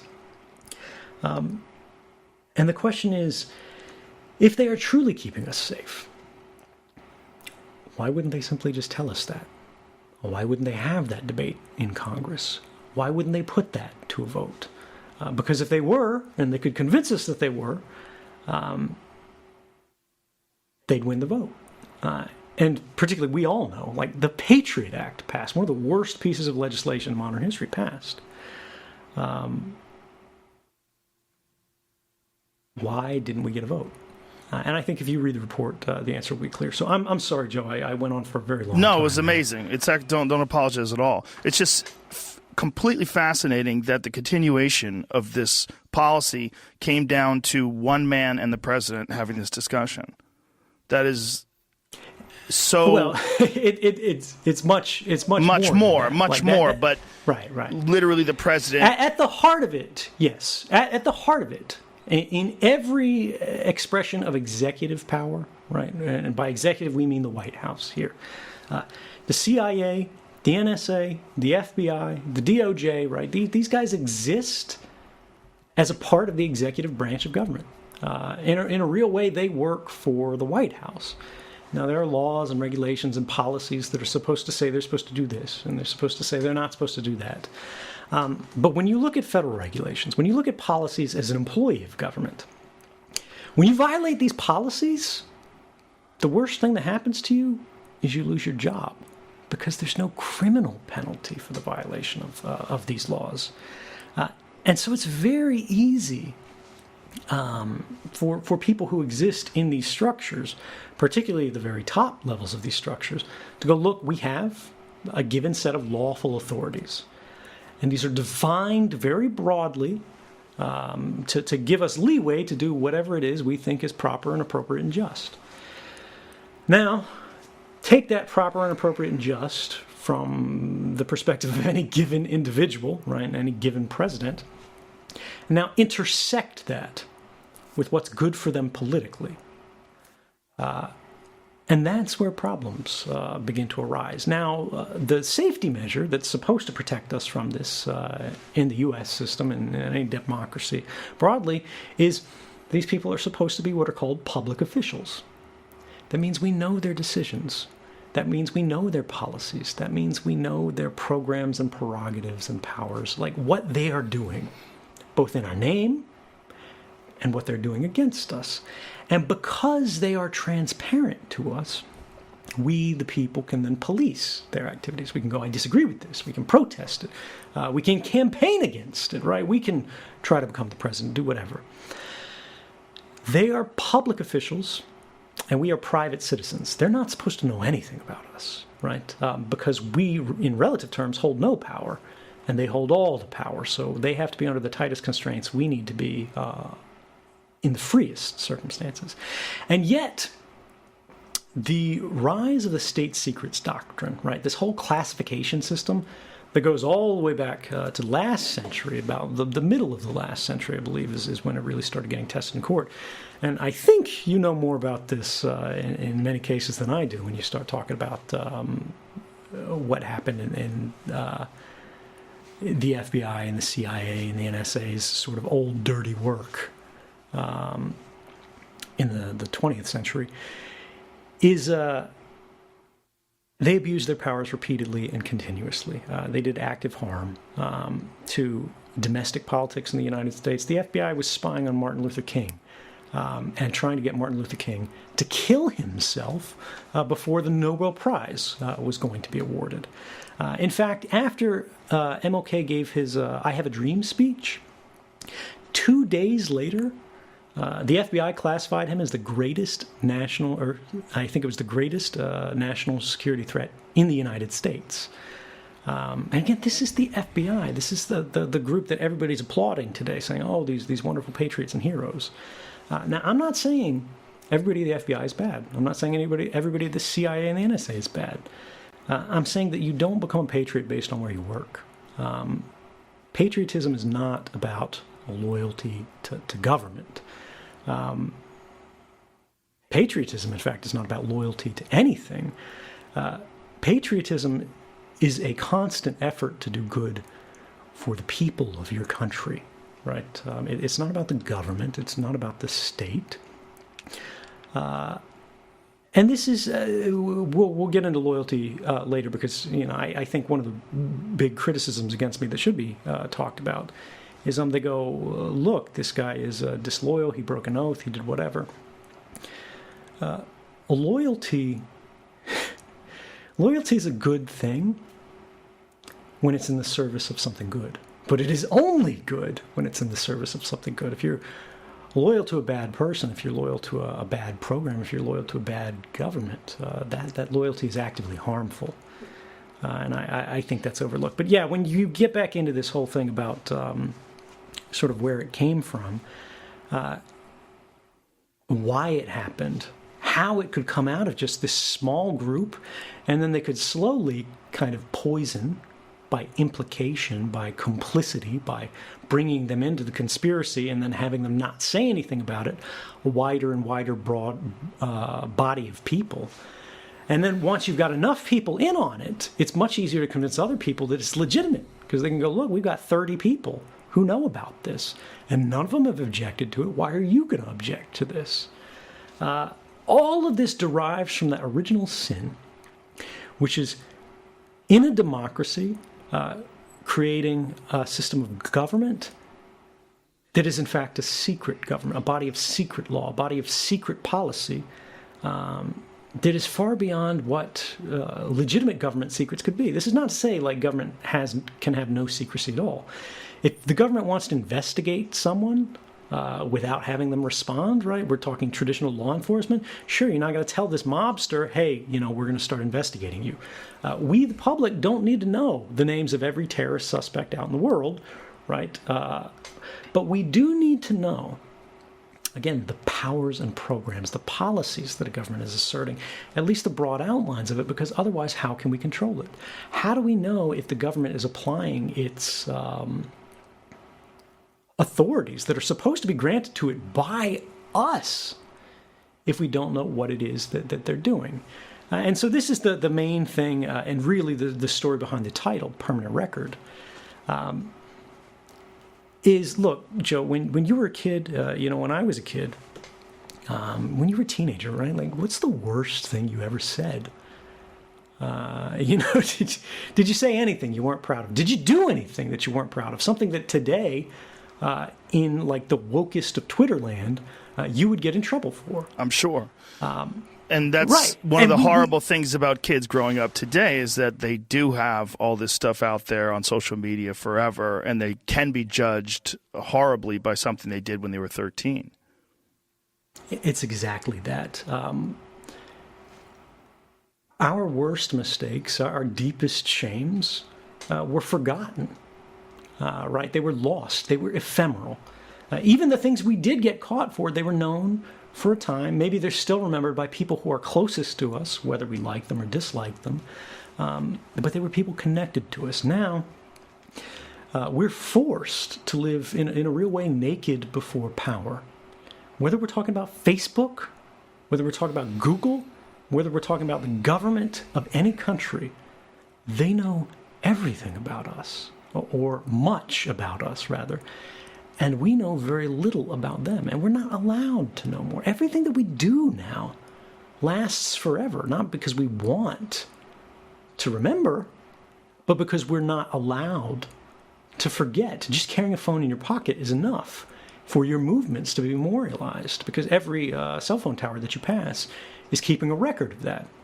And AT&T keeps those records going back to 2008 under a program called Hemisphere. If you search for Hemisphere in AT&T, you'll get a story in the Daily Beast about it. AT&T keeps your phone records going back to 1983. If any of your listeners were born after 1983, right, born after me, or it might be 1987, if they were born after 1987 and they're an AT&T customer, or their calls cross AT&T's network, AT&T has every phone call they ever made. Rather the record that it happened, not necessarily the content that's on the phone call. And so, I mean, let me turn this around for you, Joe, because I feel like I've just been given a speech. When you look at this stuff, right, when you look at what's happening with government, when you look at what's happening with the Trump White House, the Obama White House, the Bush White House, you could see this trend happening.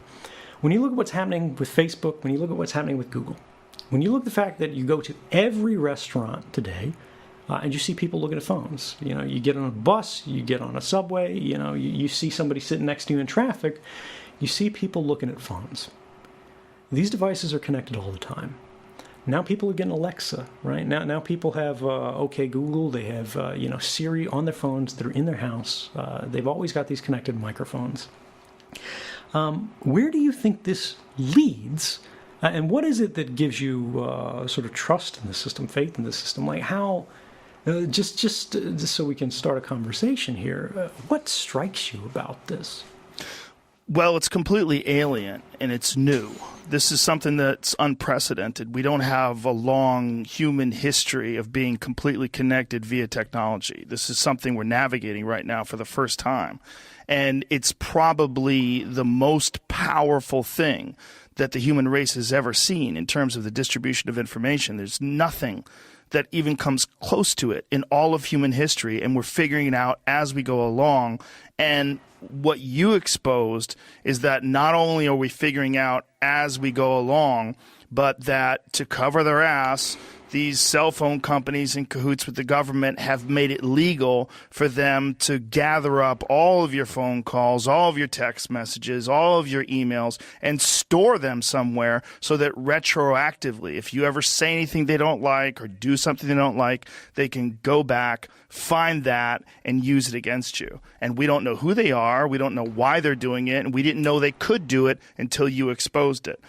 The connection of human beings via technology is both amazing and powerful and incredible in terms of our access to knowledge, but terrifying in terms of the government's ability to track our movements, track your phone calls, track everything, and under the guise of protecting us from terrorists and protecting us from sleeper cells, protecting us from attacks. Look, if they really are protecting us from these attacks, that's great.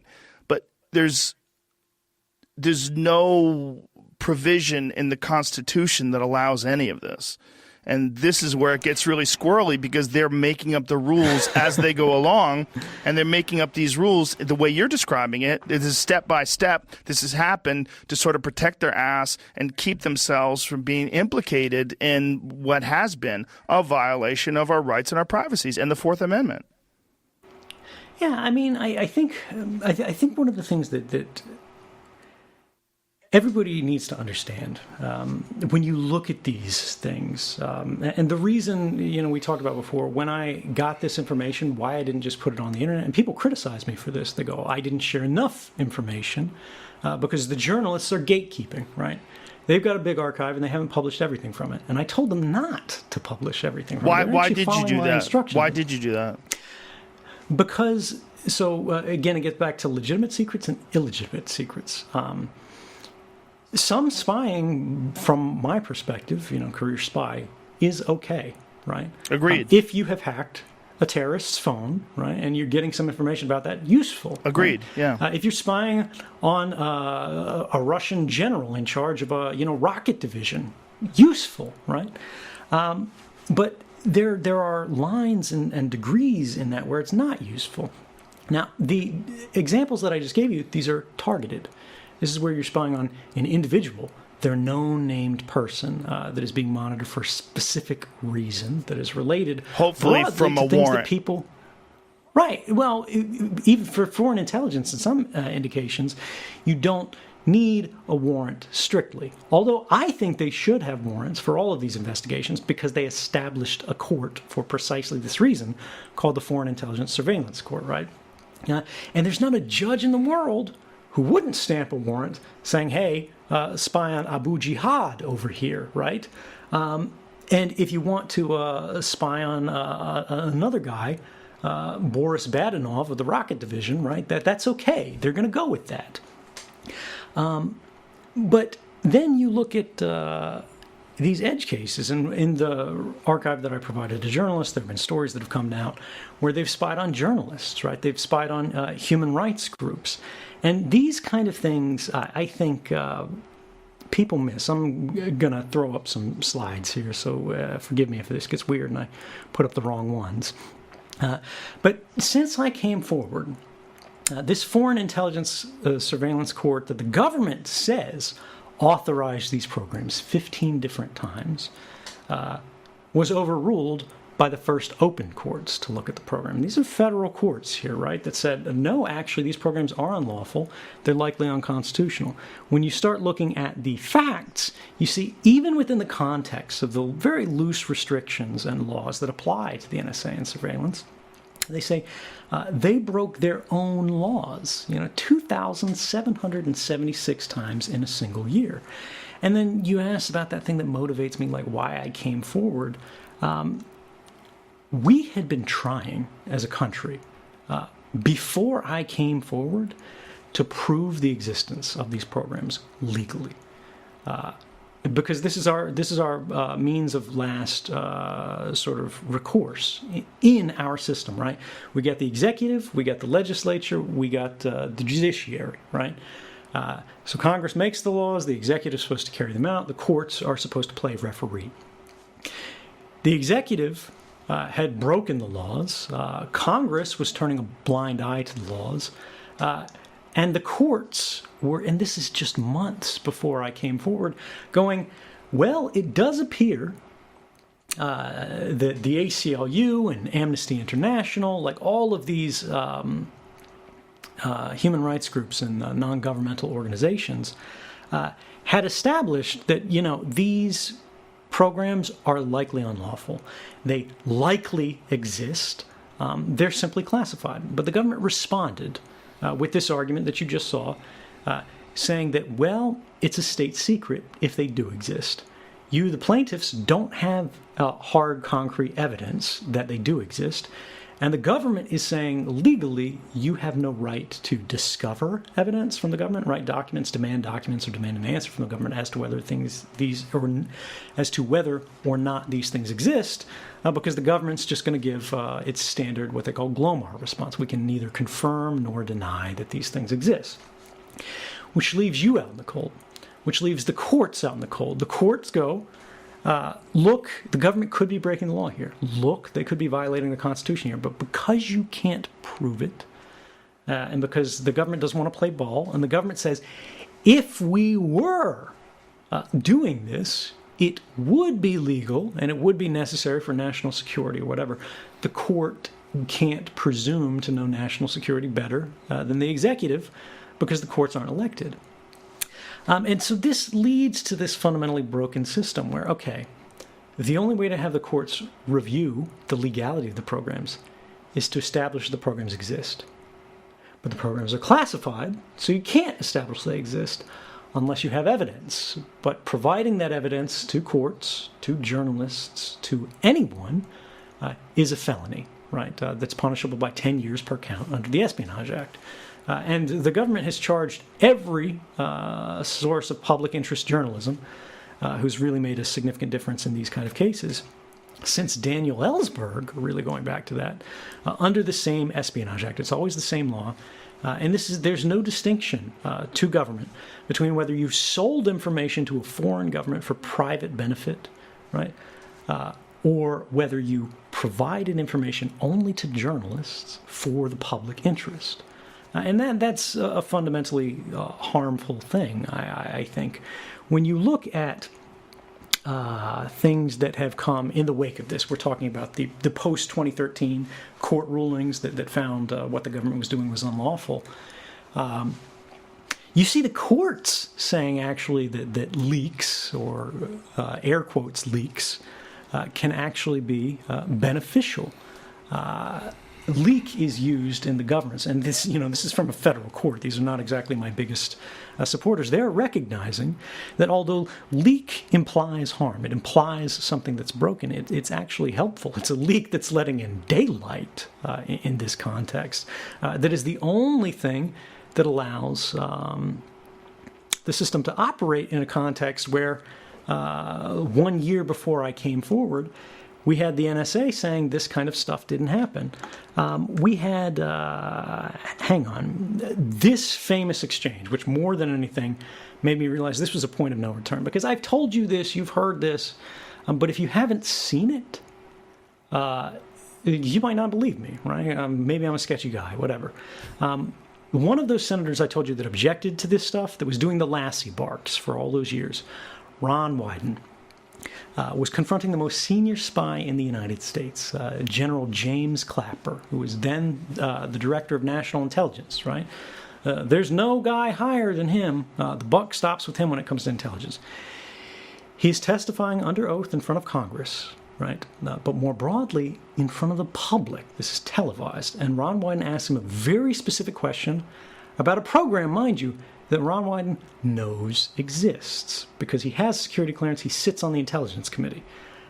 And he knows there's domestic mass surveillance. And this is how it goes. This is how the top spy responds under oath. So what I wanted to see is if you could give me a yes or no answer to the question, does the NSA collect any type of data at all on millions or hundreds of millions of Americans? No, sir. It does not. Not wittingly. There are cases where they could inadvertently, perhaps, collect, but not wittingly. All right. So that was a lie. Wyden knew it was a lie. Clapper knew it was a lie. He actually admitted it was a lie after I came forward, 3 months later. But he said it was the least untruthful thing he could think of to say in the context of being in the hot seat there.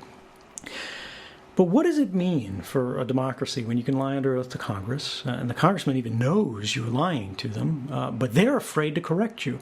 And Wyden, by the way, it wasn't a surprise. Wyden gave him those questions 24 hours in advance, and he wrote a letter afterwards asking for Clapper to amend his testimony, right? Not even at a press conference, but just say this was incorrect, whatever, so he could go through the legal process and show his fellow congressmen that there was a problem and that they needed to do it. But all of that was refused to us. All of it was denied to us. And here I am, sitting at the NSA, next to my buddies who I've talked to about these programs. I've gone, look at this, and they're laughing at it. I'm laughing at it. And it's not that we go, oh, ha, ha, ha, he's getting away with it. It's like, what are you going to do? These guys are, they're bullshitters. The system is built on lies. That even many people, many experts who have studied this know are lies. But if you can't prove they are lies, how do you move beyond that? And that's really a question that has never been more relevant than I think it is today under the current White House.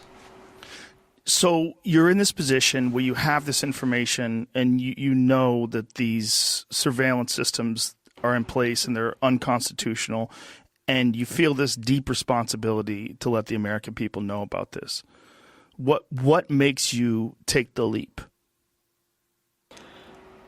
So this is covered extensively in the book because it took a long time. I would imagine. People, yeah, right, exactly. People like to think it's like a cinematic moment where I find this golden document, like the Stellar Wind Report, and that's the closest thing to a smoking gun, right, that exists.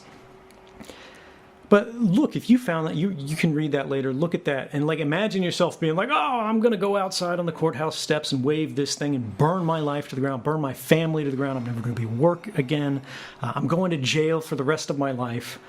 The question is, what would it take for you to light a match and burn your life to the ground? And for a long time, too long, the answer was nothing, and I'm ashamed of that. It took me so long to get over that hump because I was waiting for somebody else to do it. When I saw people like Ron Wyden on this, when I saw people like the court case that I showed before, where people were actively challenging these programs, right? Journalists had the scent of it. And, there are a lot of people who are going to be in, the YouTube comments or whatever and go, oh, I knew this was happening. No, you didn't. Well, Bill Bimini. You had... Bill Binney. Bill Binney. He initially was the one that came out and spoke about this issue. And Bill Binney is part of, shall we say, the group of early NSA whistleblowers who came with Thomas Drake, Bill Binney, Kirk Wiebe, I believe, and Ed Loomis. And these guys all got their doors kicked in. They got harassed by the FBI. Tom Drake, who was a senior executive at the NSA, this is a guy who had a lot to lose, was charged under the same law I was, the Espionage Act. And these guys were doing it earlier, during the Bush administration. Some of them were talking to the journalists that, maybe it's alleged. I don't want to put them on the spot. Maybe they deny it, maybe they don't. Leave that to them. But somebody somewhere was informing this reporting, right, that got into the New York Times about the Bush-era warrantless wiretapping program. And eventually journalists put this out there. People knew these capabilities existed. But yeah, then there's the person in the YouTube comments who's like, oh, we knew all about this. It's nothing new. And the thing is, you can know about some programs and not know about others. You can have a suspicion. You can know with a certainty that this stuff is capable, or is possible, the capability exists. You can know that the government has done this stuff in the past. You can know they are likely to do it again. You can have all these indications. You can have, like the Jewel versus NSA case that's run by the EFF, which is about it's about AT&T setting up secret rooms in their telecommunications facilities where they basically drag all the fibers for their domestic internet communications and like phone communications into a room that's purpose-built for the NSA, and then they bring it out. But AT&T denies it's the NSA. The NSA denies that these things happen or that are done at all, right? And so this is the context. You say you know, and let's put it the other way. Maybe you do know, right? Maybe you're an academic researcher. Maybe you're a technological specialist. Maybe you're just somebody who reads all the reporting and you actually know. You can't prove it, but you know this is going on. But that's the thing in a democracy. The distance between speculation and fact, the distance between what you know and what you can prove to everybody else in the country is everything in our model of government. Because what you know doesn't matter. What matters is what we all know. And the only way we can all know it is if somebody can prove it, if you can prove it. And if you don't have the evidence, you can't prove it. And of course, when we talk about the earlier stuff, right, like this, a more corporatized media, they've got 1,000 incentives not to get involved in this stuff. They need access to the White House. They need these officials to sit down with them and give interviews, right? That's constant content that they need. That's access that they need. They need to be taken seriously. They need to be, admitted to briefers. It is a codependent relationship. And yet, so the only way to make sure people understand this broadly is if we all work together, right? If we collectively can establish a corpus of evidence, right, a body of facts that is so large and so persuasive, it overcomes the natural and understandable resistance of these more corporatized media groups. It overcomes the political and partisan sort of loyalties that all of these political factions in the country do, where they go, it's my president. Even if I don't like this stuff, even if I don't agree with this stuff, I don't want to say it exists. I want to deny it until it's proved, in HD on video, signing the order to do this, that, or the other. Because otherwise there's a chance my guy might not get reelected. And that's the only way this kind of stuff can happen. And the sad fact is, the opportunities that we have to prove this, like the moments in history where we do prove something, anything, beyond a reasonable doubt, are so few and so rare that they almost always only come from whistleblowers. And I think that's one of the problems that we have, particularly in the climate movement. Go ahead. I'm sorry. Did you take any comfort from knowing that Obama, when he was running for office and in his Hope and Change website, he had provisions to protect whistleblowers and provisions to reward people? Right? I mean, do you remember all that? Yeah. I mean, it was eventually redacted, or he eventually deleted it from the website.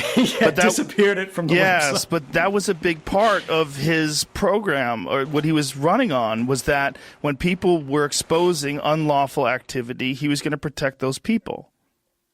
Did you take any comfort in that? Obama also campaigned. Well, Obama also, during his campaign, said he campaigned actively against the warrantless wiretapping. The Bush administration. Because remember, Bush is in the scandal, the height of this, in 2007. You know, the election's coming up right after, and he's going, Obama's saying, you know, that's not who we are. That's not what we do. And yet, within 100 days of him becoming a president, now he's sitting in that chair. Rather than extinguishing these programs, he embraces them and expands Why them. do you think that is? More entrenched. I think it's actually, again, what we talked about earlier. First thing, every time a new president comes into the White House, they get their clearances, right? They get read into all this stuff. During the campaign, they get clearances and they get read into stuff. But when they finally become president, right, now they're the only people who can sign what these are called covert action findings and things like that, which are basically, you know, the intelligence community wants to assassinate somebody. They want to run this illegal program here, there, or everywhere. And they can't do it because they're executive agencies without that top-level executive sign-off. And so they got to open the vest, right? They got to get these guys on side. And basically every president since Kennedy, they have been successful in what they call fearing up, where as soon as they come in, they read you the litany of horribles. And they go, these are all the threats that we're facing. And let's be real, it is a dangerous world. It's not just all made-up BS. Some of it is, right, where it's inflated. It's not that it's completely false, but they make it sound more serious than it actually is. But there are real bad people out there who are trying to do real bad things, and you have just gone through a hellish election because our electoral politics are so diseased.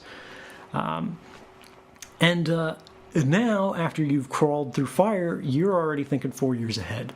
You know, how do I stay in this seat? And these guys are basically saying, if you don't do X, Y, and Z, this is going to fall on your lap. And the implication, which I don't think they actually say, but every president knows, is these guys can undermine you to death. If you've got the IC against you, right, they can stonewall you. They can put out stories that are going to be problematic for you every day of your presidency. And it's not that it's necessarily going to cast you out of the White House, but it's a problem that as a president you very much don't want. So in the most charitable interpretation of this, you've got a new guy coming in. In Obama's case, this is a pretty young guy. Doesn't focus in this kind of national security, foreign policy stuff throughout his earlier career. He's more interested in domestic policy and always has been. That's actually one of the positive things to say about Barack Obama. He's just trying to make things better at home. And now suddenly they go, look, you need to worry about this country. You need to worry about this group that you've never heard of. You need to worry about, you know, this technology. You need to do all this stuff. And the only reason we can tell you this stuff, and the only thing dividing America and the abyss, are these terrible, terrible, terrible, terrible programs, right? That are in fact wonderful things because they keep back the darkness. And so here's the real problem. Every president hears that, and every president, you know, first off, they've got so many other things to do, is they just kind of nod their head and they'll go, I'll deal with this later in my administration. And this is one of the ironies. When I came forward in 2013, right, this is now Barack Obama's second term president, one of the responses that they had to the mass surveillance scandal was, yes, we think they went a little too far. This is after the initial thing where they went, nobody's listening to your phone calls, you know. Just metadata. Right. Nobody can have perfect privacy and also have perfect security. So we got to sort of divide a line here between the Constitution and, you know, what the government wants to do. But they said, we were going to get to it. We knew these programs were problematic, but if they just gave us more time, we would have fixed them. Maybe it's true, right? Seems awful convenient in hindsight that throughout the entirety of the first term. Well, it seems like what you would say if you got caught. Right.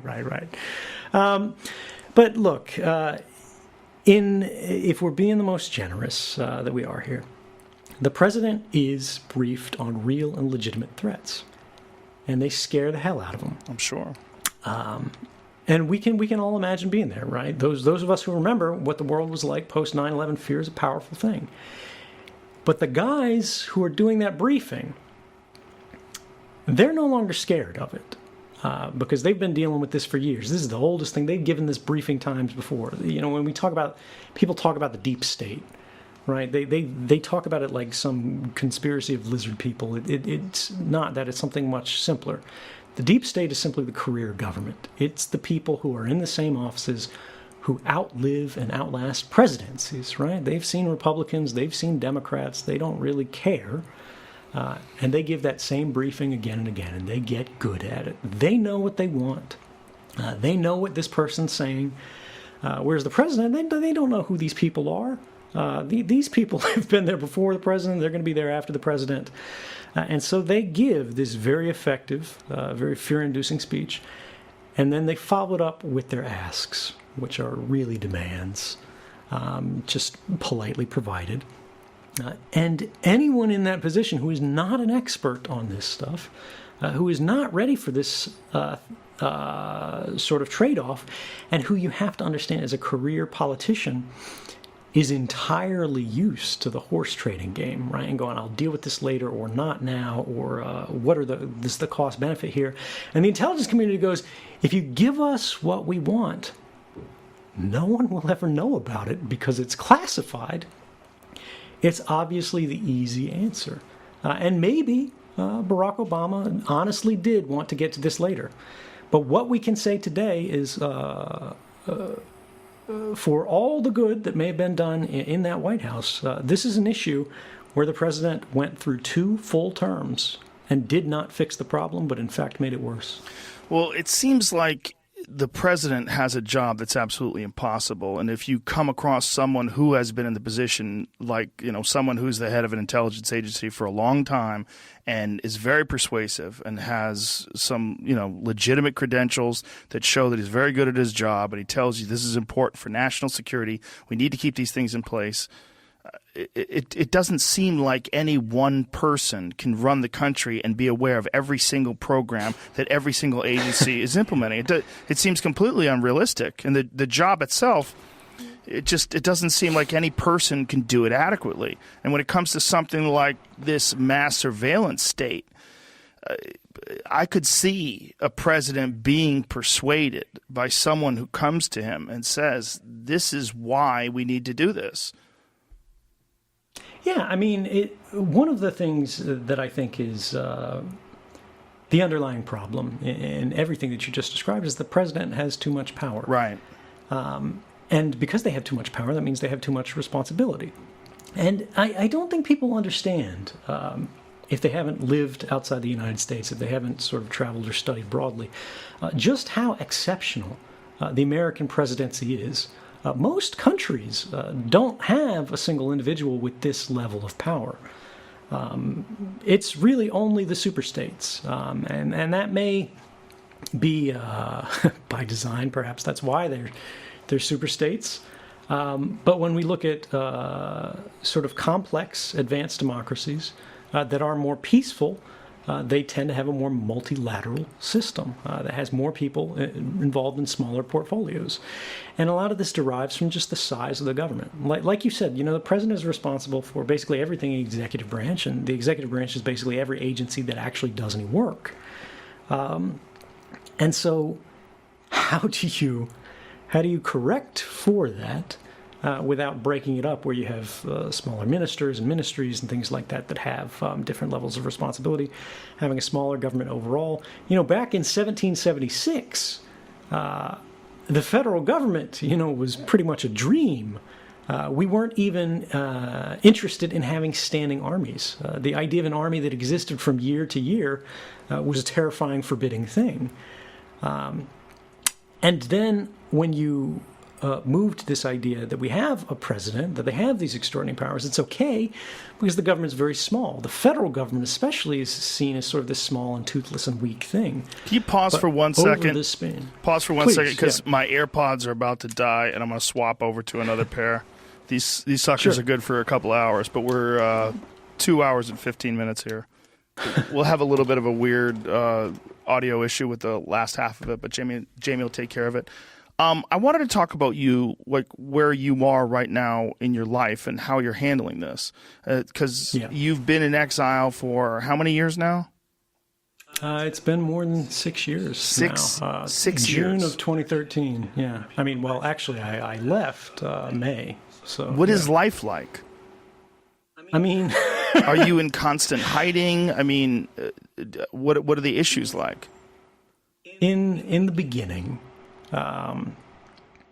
my operational security level, as we would call it, was very high.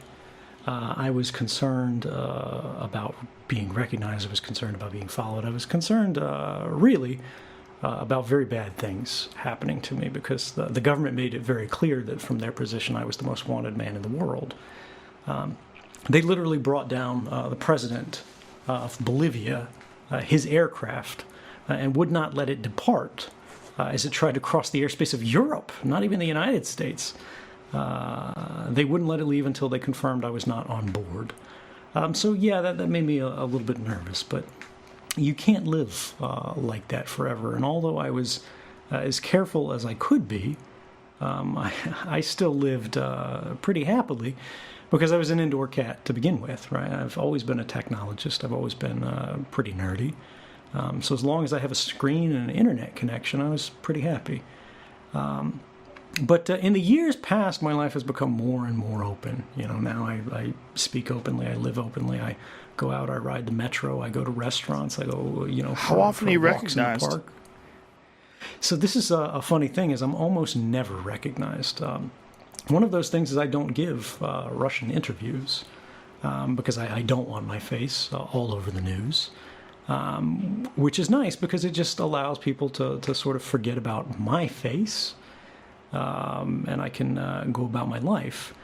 But it's one of the weird things that I'm recognized a couple times a year, even when I'm not wearing my glasses, in a museum or a grocery store or something like that, or out on the street, just by somebody who I swear, like, these people are you might have read a story about them, like super recognizers, the people who just have a great memory for faces. Yeah. Because I can be like wearing a hood and like a jacket, can have a scarf around my face like in the winter, and it, like, you can barely see my face, and they'll come up to me and they're like, "Are you Snowden?" And I'm like, "Whoa." That's, what do you say? That's pretty impressive. I'd say, "Yeah, wow. It's nice to meet you." I've never had a negative interaction from being recognized. But for me, because I'm a privacy advocate, like I would much rather go unrecognized. Like, I don't want to be a celebrity. But the other thing is, I'll get recognized in computer stores, and I think there's just like a mental association where people are like their brain, when it's cycling through faces that it recognizes, it's going through like the subset of nerdier people or something like that when you're in a computer store. Because for whatever reason, I'm recognized much more frequently when there's some kind of technological like locus. So you're living freely. You had to learn Russian? Did you learn it? Yeah, I mean, my Russian is still pretty crappy, to my great shame, because all of my life, all of my work is primarily in English. Right. You've talked about returning home if you could get a fair trial. Is that a feasible thing? A fair trial for someone like you? Is that such a... Well... Is that even possible? It's a good question. I mean, look, if we're being frank, I think all of your audience knows the chance of me getting a fair shake in the Eastern District of Virginia, a couple miles from the headquarters of the CIA, is probably pretty slim, because that's where they draw the jury pool from, right? But my objection here is on a larger principle. Right. What happens to me is less important. Right. If I spend the rest of my life in jail, that's less important than what I'm actually requiring the government to agree to, which is a single thing. Right. They say face the music, and I'm saying great. Let's pick the song. The thing is, The law that I've been charged under, the one that all these whistleblowers have been charged under, Thomas Drake, Daniel Ellsberg, Chelsea Manning, Daniel Hale, the drone whistleblower who is in prison right now going through a trial that is precisely similar to what I would be facing. His lawyer is asking the court or telling the court that we want to tell the jury why he did what he did. That the government is violating laws, the government is violating human rights, that these programs are immoral, that they're unethical. This is what motivated this guy to do it. And the jury should be able to hear why he did what he did, and the jury should be able to decide whether that was right or wrong. And the government has responded, to this whistleblower argument, basically, saying, we demand the court forbid this guy from breathing the word whistleblower in court. He cannot talk about what motivated him. He cannot talk about what was revealed, why it was revealed, what the impacts and effects were. He can't talk about whether the public benefited from it or was harmed by it, because it doesn't matter. Now, this might surprise a lot of people, because to a lot of us, we think that's what a jury trial is. We think that's what a fair trial is. But the Espionage Act that the government uses against whistleblowers, meaning broadly here the sources of journalism, is fairly unique in the legal system in that it is what's called a strict liability crime. A strict liability crime is what the government considers to be basically a crime worse than murder. Because if you murdered somebody, like if you just, beat Jamie with the microphone stand right now, you would be able to go to the court and say it was self-defense, right? Like, you felt threatened. You were in danger for your life. Even if you weren't, right? Even if you obviously weren't. Even if you were on tape, you could still argue that. And the jury could go, you're full of crap, right? And they could convict you. But if you were, in fact, acting in self-defense, and if the jury did, in fact, believe you, they could take that into consideration in establishing their verdict, right? Strict liability crimes forbid that. The jury is not allowed to consider why you committed a crime. They're only allowed to consider if you committed a crime. They're not allowed to consider if the murder was justified. They're only allowed to consider if the murder took place. And the funny thing in this case is that the murder that we're talking about is telling the truth. The Espionage Act, in every case, is a law the government exclusively uses against people who told the truth, right? Like that's what it's about in the context of journalism. They don't bring the Espionage Act against people who lied. Then they would use fraud or some other statute. They say, the government is arguing in the context of whistleblowing that telling a important truth to the American people by way of a journalist is a crime worse than murder.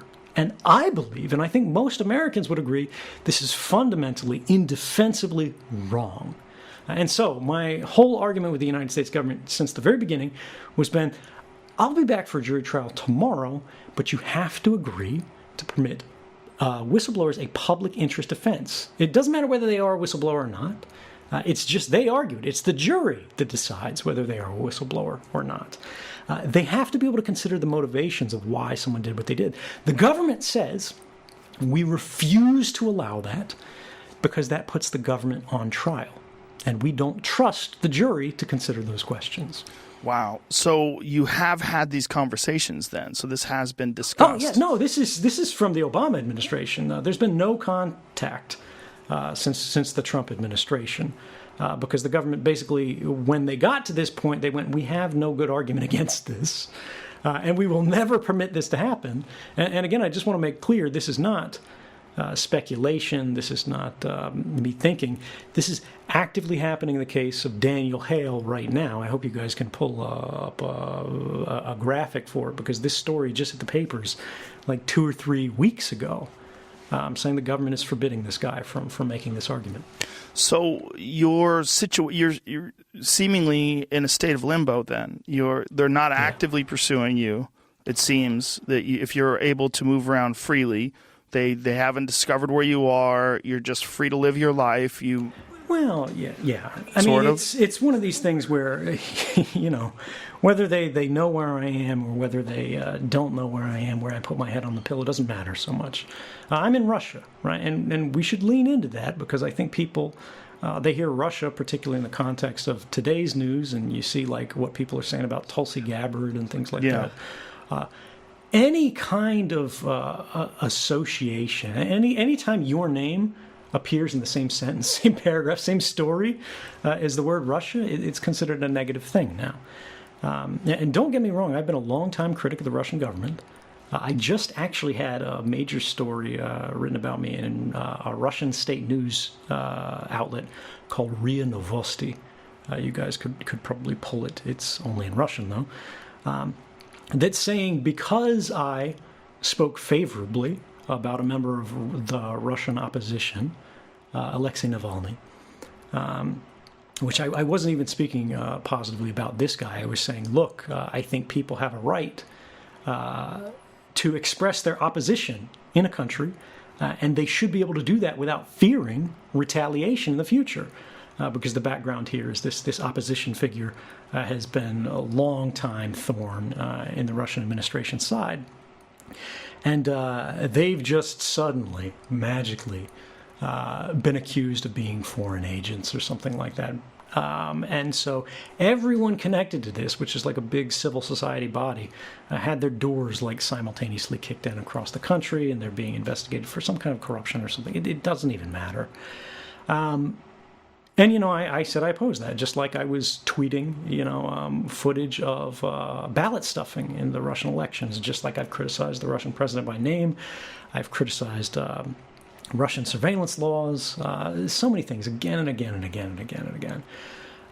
But yeah, so look, it does not make my life easier to be trapped in a country that I did not choose. And people don't remember this. I was actually en route to Latin America when the U.S. government canceled my passport, which trapped me in Russia. And for those who are interested, again, I wrote an entire book that has a lot of detail on this.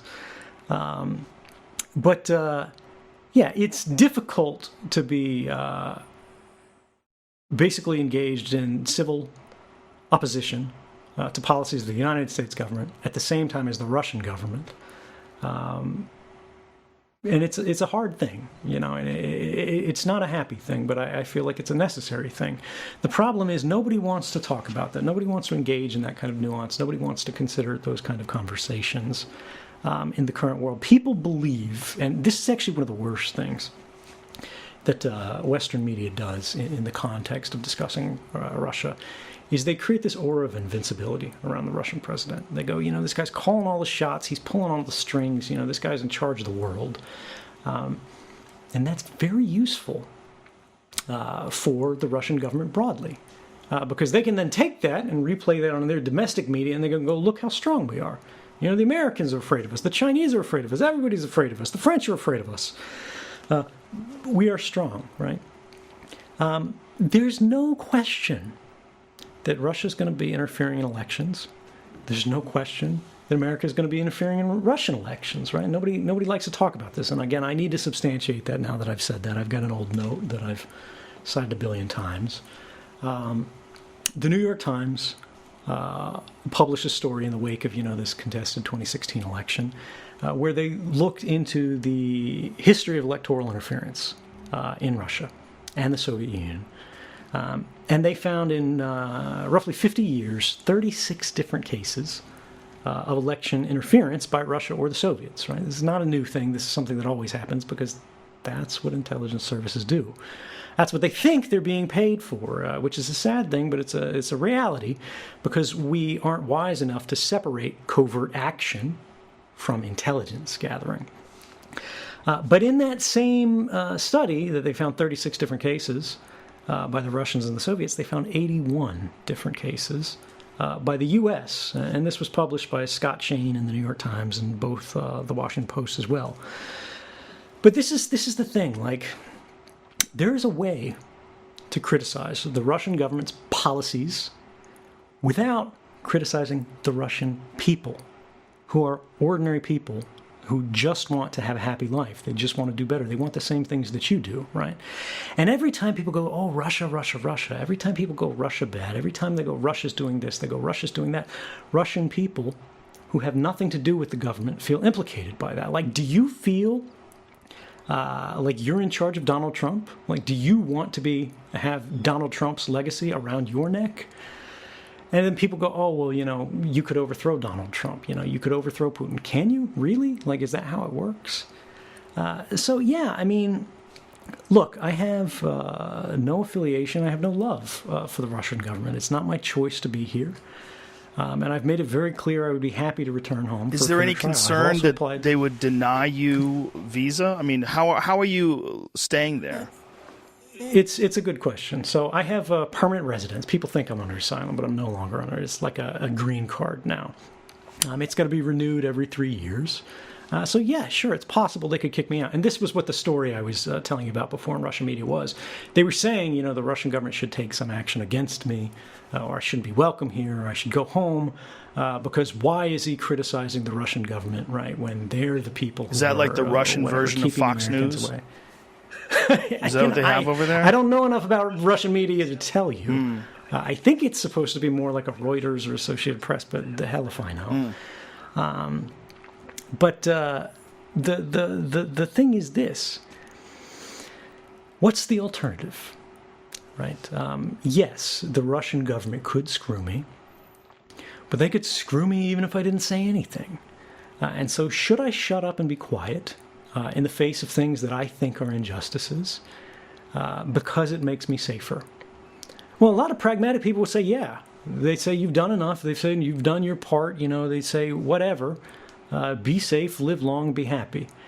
But I didn't come forward to be safe. If I wanted to be safe, I'd still be sitting in Hawaii, making a hell of a lot of money to spy on all of you, right? And nobody ever would have known about this. The system would have gotten worse. But the system, the world, the future gets worse every day that we don't do something about it. Every day that we stay silent about all the injustices we see, the world gets worse. Things get worse. And yeah, it's risky. Yeah, it's uncomfortable. But that's why we do it. Because if we don't, no one else will. All those years I was sitting, hoping for someone else to come forward, and no one did, right? That's because I was waiting for a hero. But there are no heroes, right? There's only heroic decisions. You are never further than one decision away from making a difference.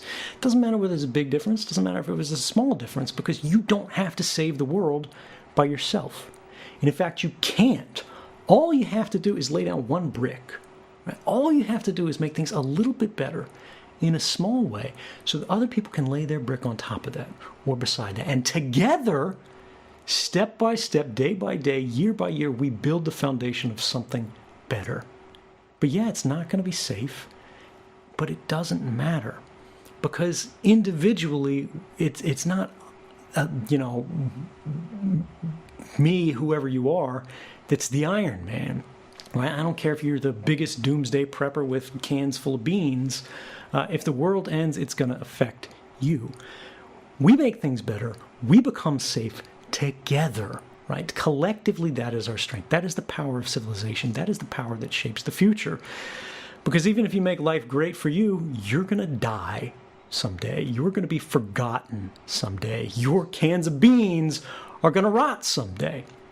You can make things safer. You can be more careful, right? You can be more clever, and there's nothing wrong with that.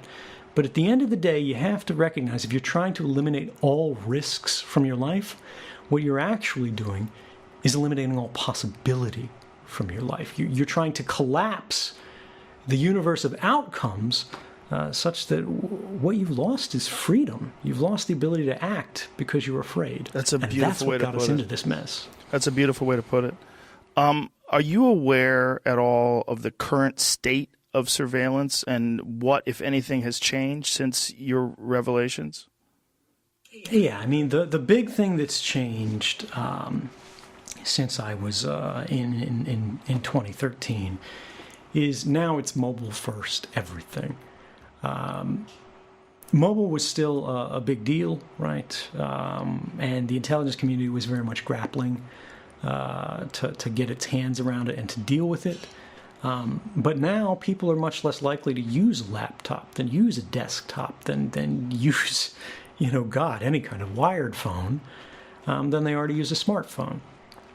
And both Apple and Android devices, unfortunately, are not especially good in protecting your privacy. Think right now. You got a smartphone, right? You might be listening to this on a train somewhere in traffic right now. Or you, Joe, right now. You got a phone somewhere in the room, right? The phone is turned off, or at least the screen is turned off. It's sitting there. It's powered on. And if somebody sends you a message, the screen blinks to life. How does that happen? Right? How is it that if someone from any corner of the earth dials a number, your phone rings and nobody else's rings? How is it that you can dial anybody else's number and only their phone rings, right?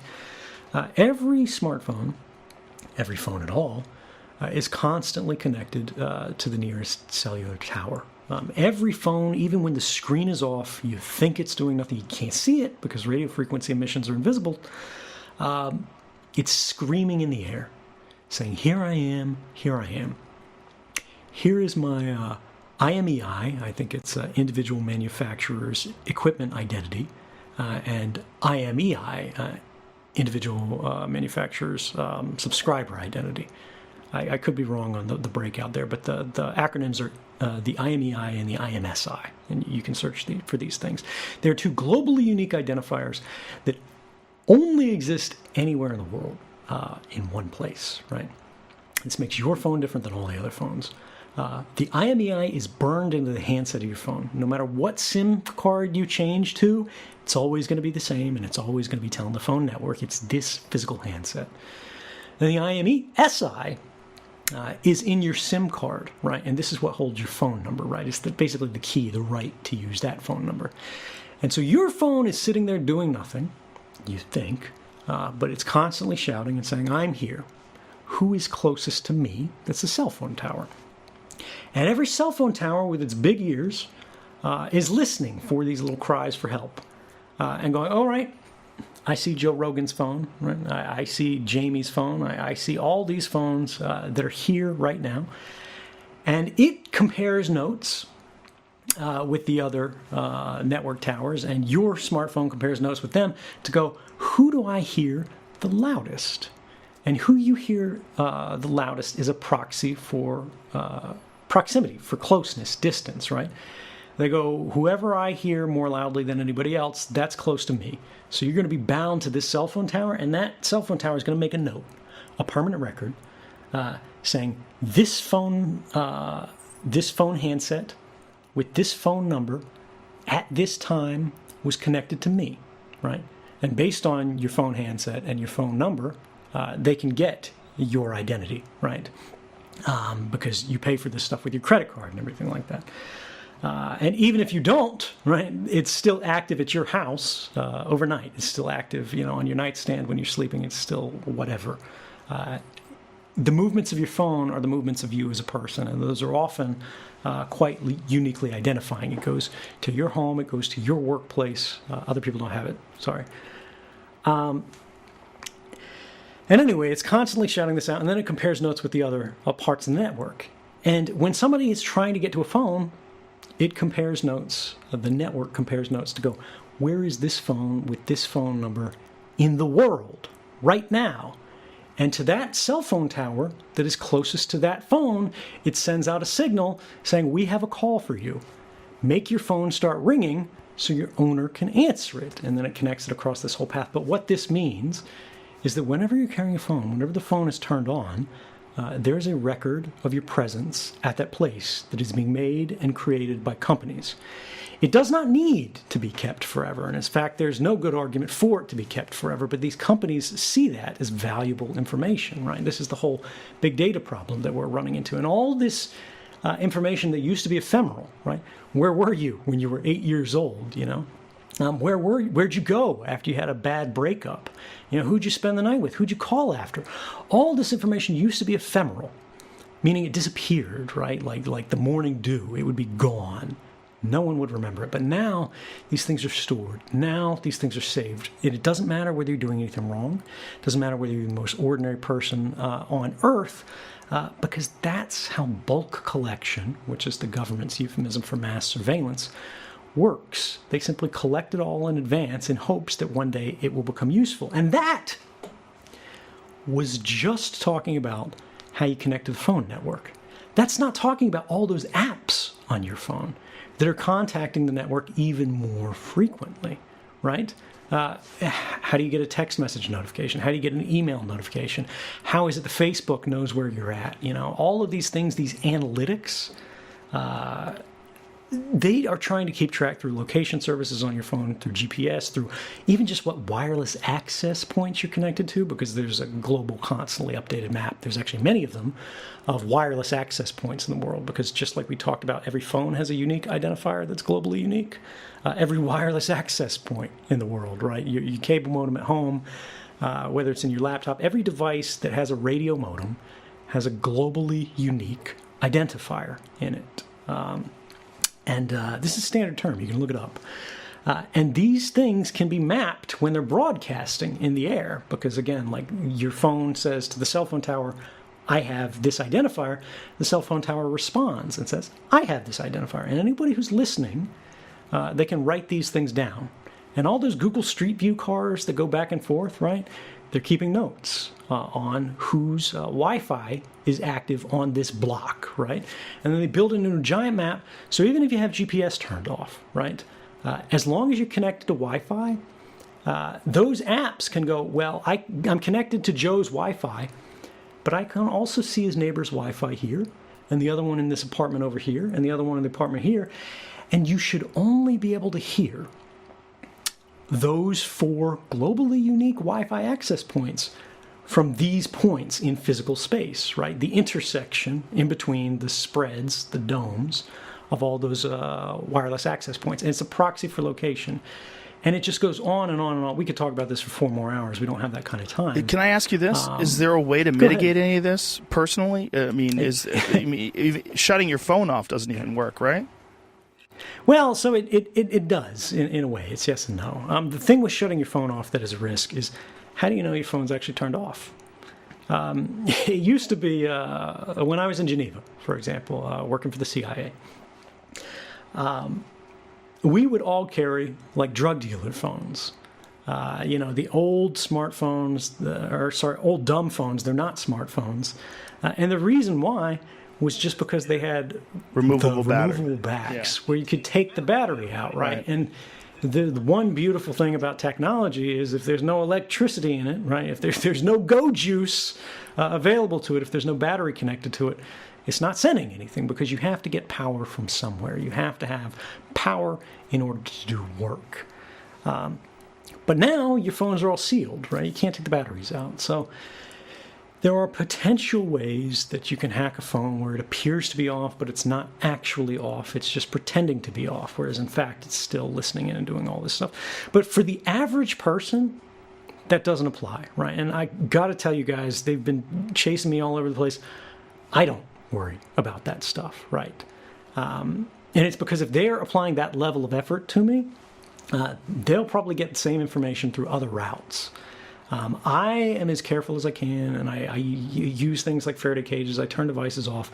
But if they're actually manipulating the way devices display, it's just too great a level of effort, even for someone like me, to keep that up on a constant basis. Also, if they get me, I only trust phones so much. So there's only so much they can derive from the compromise. And this is how operational security works. You think about what are the realistic threats that you're facing, that you're trying to mitigate. And the mitigation that you're trying to do is what would be the loss, what would be the damage done to you if this stuff was exploited.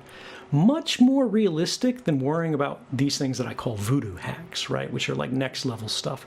And actually, just a shout out for those of your readers who are interested in this stuff. I wrote a paper on this specific problem. How do you know when a phone is actually off? How do you know when it's actually not spying on you? With a brilliant guy named Andrew Bunny Huang. He's an MIT PhD in, I think, electrical engineering. called the introspection engine that was published in the Journal of Open Engineering. You can find it online. And it'll go as deep down in the weeds, I promise you, as you want. We take an iPhone 6, this was back when it was fairly new, and we modified it so we could actually not trust the device to report its own state, but physically monitor its state to see if it was spying on you. But for average people, right, this is academic. That's not your primary threat. Your primary threats are these bulk collection programs. Your primary threat is the fact that your phone is constantly squawking to these cell phone towers. It's doing all of these things because we leave our phones in a state that is constantly on. You're constantly connected, right? Airplane mode doesn't even turn off Wi-Fi really anymore. It just turns off the cellular modem. But the whole idea is we need to identify the problem. And the central problem with smartphone use today is you have no idea what the hell it's doing at any given time. Like, the phone has the screen off. You don't know what it's connected to. You don't know how frequently it's doing it. Apple and iOS, unfortunately, makes it impossible to see what kind of network connections are constantly made on the device and to intermediate them, going, I don't want Facebook to be able to talk right now. I don't want Google to be able to talk right now. I just want my secure messenger app to be able to talk. I just want my weather app to be able to talk. But I just checked my weather, and now I'm done with it, so I don't want that to be able to talk anymore. And we need to be able to make these intelligent decisions on not just an app-by-app basis, but a connection-by-connection basis, right? You want, let's say you use Facebook, because, for whatever judgment we have, a lot of people might do it. You want it to be able to connect to Facebook's content servers. You want to be able to message a friend. You want to be able to download a photograph or whatever, but you don't want it to be able to talk to an ad server. You don't want it to talk to an analytics server that's monitoring your behavior, right? You don't want it to talk to all these third-party things because Facebook crams their garbage into almost every app that you download, and you don't even know it's happening because you can't see it, right? And this is the problem with the data collection use today, is there is an industry that is built on keeping this invisible.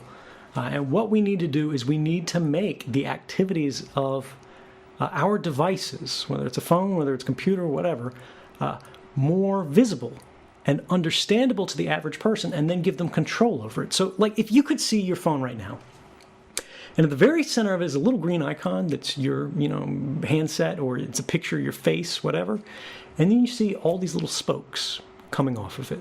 That's every app that your phone is talking to right now, or every app that is active on your phone right now, and all of the hosts that it's connecting to. And you can see right now, once every 3 seconds, your phone is checking into Facebook, and you could just poke that app, and then boom, it's not talking to Facebook anymore. Facebook's not allowed. Facebook's speaking privileges have been revoked, right?